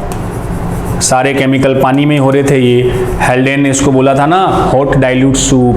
प्रोटोबायोंट से फिर धीरे धीरे प्रो यूकैरियोट्स आए, डीएनए जेनेटिक सिस्टम जैसी स्ट्रक्चर बन गई। तो सीक्वेंस देख लो, सबसे पहले मोनोमर सेकंड, फिर पॉलीमर थर्ड, फिर प्रोटोबायोंट फर्स्ट और finally DNA based genetic system. Nucleic acid तो बाद में आए थे, उसमें पहले आरएनए आया था, फिर डीएनए आया था। क्लियर? चलो फटाफट अगले क्वेश्चन पर आते हैं। 52 जेनेटिक्स का क्वेश्चन है। Molecule that can act as genetic material must fulfil the trait given below except, कि जो आनुवंशिक पदार्थ के रूप में काम आता है जेनेटिक मटेरियल, उसकी प्रॉपर्टी कौन कौन सी होनी चाहिए, एक को छोड़ के अगला पूछ रहा है। तो आपके पास जेनेटिक मटेरियल में हम डीएनए बच्चों आरएनए की बात करते हैं ना, आनुवंशिक पदार्थ। आज अपने को पता है डीएनए ज्यादा बेस्ट है, तो वेल डेवलप ऑर्गेनिज्म में डीएनए ही जेनेटिक मटेरियल है। क्यों? क्योंकि बच्चों डीएनए की स्टेबिलिटी आरएनए से ज्यादा होती है, डीएनए ज्यादा स्टेबल है। अब इसके ऑप्शन देख लो कि it should be able to express itself in the form of Mendelian character, ये दे रखा है एनसीईआरटी में। मेंडेलियन लक्षणों की भांति खुद को एक्सप्रेस करे, बिल्कुल जनरेशन टू जनरेशन जाए बिना ज्यादा चेंजेस के, सही है। It should be able to generate its replica, अपनी कॉपी बनाने में कैपेबल हो, तो डीएनए रेप्लिकेट करता है, कॉपी बनाता है, सही है। It should B unstable structurally and chemically, ये संरचनात्मक और रासायनिक रूप से अस्थिर होना चाहिए, ये बात गलत हो गई। अनस्टेबल होगा तो म्यूटेशन के चांस ज्यादा होंगे और वो बेस्ट जेनेटिक मटेरियल नहीं हो सकता, इसलिए डीएनए। अब आरएनए बच्चों, आरएनए में एक तो शुगर का आपको ध्यान है, सेकेंड कार्बन पे OH होता है, तो फंक्शनली ज्यादा रिएक्टिव है, एक्टिव है, इसलिए अनस्टेबल है, म्यूटेशन के चांस ज्यादा है। तो ये थर्ड स्टेटमेंट इसका गलत हुआ। It should provide the scope for slow mutation, आगे स्लो म्यूटेशन है ये, तो स्टेबल ज्यादा है तो म्यूटेशन के चांस भी कम होंगे, इसलिए डीएनए ज्यादा best genetic material compare to RNA. Stable होना चाहिए ना कि अनस्टेबल, तो थर्ड गलत हो गया।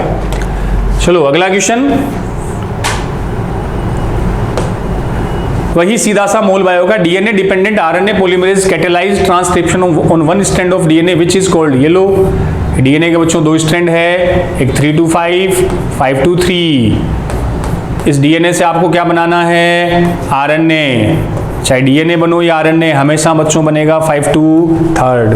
तो कौन सा स्ट्रैंड है जो डीएनए से आरएनए बनाता है, ये आपको पता ही है। 3 to 5 वाला है जो डीएनए से क्या बनाएगा, आरएनए। और 3 to 5 स्ट्रैंड को बच्चों क्या बोलते हो, टेम्पलेट स्ट्रैंड, और 5 to 3 वाला कोडिंग स्ट्रैंड। तो अपना आंसर क्या आ जाएगा, टेम्पलेट, जो डीएनए से आरएनए, इसको नॉन कोडिंग स्ट्रैंड भी बोल देते हैं। ठीक है, चलो फिर 54, ये लो 9th चैप्टर ब्रीडिंग वाला। हर बार एक क्वेश्चन दे रहा आपको और उसमें भी फिक्स टॉपिक है इन ब्रीडिंग और आउट ब्रीडिंग से। तो इन ब्रीडिंग से लास्ट 2-3 साल में आ रहे हैं। एक आउट ब्रीडिंग का बच्चों क्वेश्चन आपके सामने बोर्ड पे, intraspecific hybridization is mating of, ये समझ लो। जो आउट ब्रीडिंग था ना वही प्रजनन, बिल्कुल एनसीईआरटी की लाइन है। आउट ब्रीडिंग के बच्चों 3 वहां दे रखे हैं टाइप, एक तो दे रखा है आउट क्रॉसिंग, एक दे रखा है क्रॉस ब्रीडिंग, एक दे रखा है interspecific hybridization. Inbreeding तो अलग, आउट ब्रीडिंग में। अब आउट क्रॉसिंग में बच्चों क्या होता है, ब्रीड सेम रहती है, नस्ल सेम रहेगी। इन ब्रीडिंग में भी ब्रीड सेम रहती है, यहां ब्रीड सेम है लेकिन उनके जो एंसेस्टर वो डिफर होते हैं, मतलब उनमें वैसे कहीं कोई कनेक्शन नहीं होता, सेम ब्रीड रहेगी। क्रॉस ब्रीडिंग जो होती है इनमें बच्चों जो नस्ल है वो डिफर हो जाएगी, अलग अलग नस्ल के जीवों के बीच का मेटिंग। इसका एग्जाम्पल आता है वो हिजारडेल भेड़ आती है ना, Hisardale sheep, important example of cross breeding. उसमें ऑस्ट्रेलियन मेरिनो, बिकानेरी, दो अलग अलग ब्रीड को क्रॉस करवाया था पंजाब में, तो ये क्रॉस ब्रीडिंग है।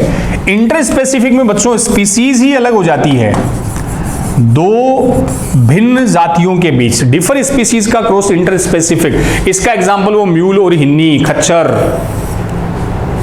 म्यूल हिन्नी, हिन्नी में मेल हॉर्स, म्यूल में मेल डोंकी का क्रॉस फीमेल हॉर्स से, स्पीसीज चेंज हो गई इंट्रा स्पेसिफिक। ये लो टू डिफरेंट रिलेटेड स्पीसीज, अलग अलग स्पीसीज के बीच। तो ये आउट ब्रीडिंग के पार्ट है, आउट क्रॉसिंग, क्रॉस ब्रीडिंग और interspecific hybridization. 55th question पर आए अपन, हेल्थ डिजीज का एड्स से कनेक्टेड क्वेश्चन आ गया। Which of the following is correct regarding AIDS causative agent HIV? HIV के रेफरेंस में सही स्टेटमेंट ढूंढ लो। HIV is enveloped virus containing one molecule of single stranded RNA and one molecule of reverse transcriptase बेटा जी। HIV में single standard RNA के कितने? बिल्कुल 2 molecule होते हैं, ना कि एक, और 2 ही उससे कनेक्टेड एंजाइम होता है, reverse transcriptase. Because HIV retrovirus है, रेट्रोवायरस वो जो RNA से क्या बना दे, DNA, किसकी प्रेजेंस में? रिवर्स ट्रांसक्रिप्टेज एंजाइम की प्रेजेंस में। तो गलत हो गया ना 1 के चक्कर में। HIV एनवेलप्ड वायरस कवर होता है, आवरण तो होता ही है। 2 identical molecule of single standard RNA, 2 molecule of reverse transcriptase. Identical RNA ये समझ लेना बच्चों, RNA की 2 आइडेंटिकल होते हैं एक जैसे, कॉम्प्लीमेंट्री, पूरक नहीं होते हैं, क्योंकि पूरक होते तो जुड़ जाते, तो फिर सिंगल नहीं, फिर तो डबल बोलते। जबकि HIV में सिंगल स्टैंडर्ड RNA की 2 आइडेंटिकल कॉपी होती है, वो अलग ही रहते हैं, वो डबल स्टैंडर्ड नहीं होते, वो सिंगल ही होते हैं। क्लियर? तो आंसर गया सेकंड। HIV इज अन नहीं होता, एनवेलप कवर तो होता है, प्रोटीन की, ग्लाइकोप्रोटीन की कवरिंग है। चलो नेक्स्ट क्वेश्चन 55, 6 पे आ गए। Among the following edible fishes, which one is a marine fish having the source of omega-3 fatty acid? omega-3 ये बच्चों बायोमोलिक्यूल और आपका ब्रीडिंग दोनों चैप्टर से कनेक्ट क्वेश्चन है। omega-3 फैटी एसिड ये वो होते हैं ना, essential fatty acid like linolenic fatty acid इसका एग्जांपल है। अनसेचुरेटेड में एसेंशियल आते हैं अपनी बॉडी के लिए, और इसका जो सोर्स है वो फिशेज में बच्चों मैराइन फिश होती है। मैराइन फिश के अब आपको एग्जाम्पल देखो, ये सोचोगे कहाँ है सर, ये आपको मिल जाएंगे 9th चैप्टर 12वीं एनसीईआरटी, वही ब्रीडिंग वाला। उसमें पीसी कल्चर दे रखा ना, मछली पालन, मत्स्य पालन। उस पीसी कल्चर में बच्चों एडिबल फिश दे रखी है, खाने वाली मछलियां, फ्रेश वाटर की भी और मैराइन की भी।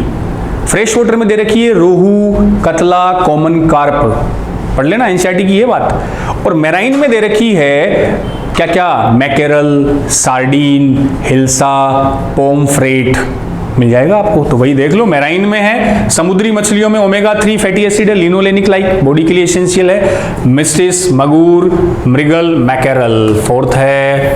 तो ये आपको मैकेरल के अलावा भी कुछ एग्जाम्पल याद रख सकते हो, साल्मन भी, उसमें भी omega-3 फैटी एसिड, पोमफ्रेट, सार्डीन, ये ऐसी एडिबल फिश है जो कहाँ मिलती है, मैराइन वाटर में। क्लियर? तो ये वहाँ 9 चैप्टर से आप इसको कोरिलेट करके आंसर दे सकते हो। नेक्स्ट बच्चों लास्ट, ये अपने माइक्रोब्स वाले चैप्टर से हर बार आप देख रहे हो एक मैच द कॉलम वाला क्वेश्चन आ जाता है। 10th चैप्टर जो है 12th एनसीईआरटी का, मैच द कॉलम सीधे से वही रिपीट से होते रहते हैं। तो सिट्रिक एसिड, इसका सिट्रिक एसिड एस्परजिलस, साइक्लोस्पोरिन ए तो हर बार ही पूछ रहे हैं, वही ट्राइकोडर्मा, पोलिस्पोरम फंजाई, इम्यूनोसप्रेसिव। स्टेनिन ये भी पूछा है बच्चों, स्टेनिन का मोनोस्कस, ये फंगस। ब्यूटायरिक एसिड, क्लोस्ट्रीडियम ब्यूटायरिकम, तो मैच द कॉलम से मैच कर लेना।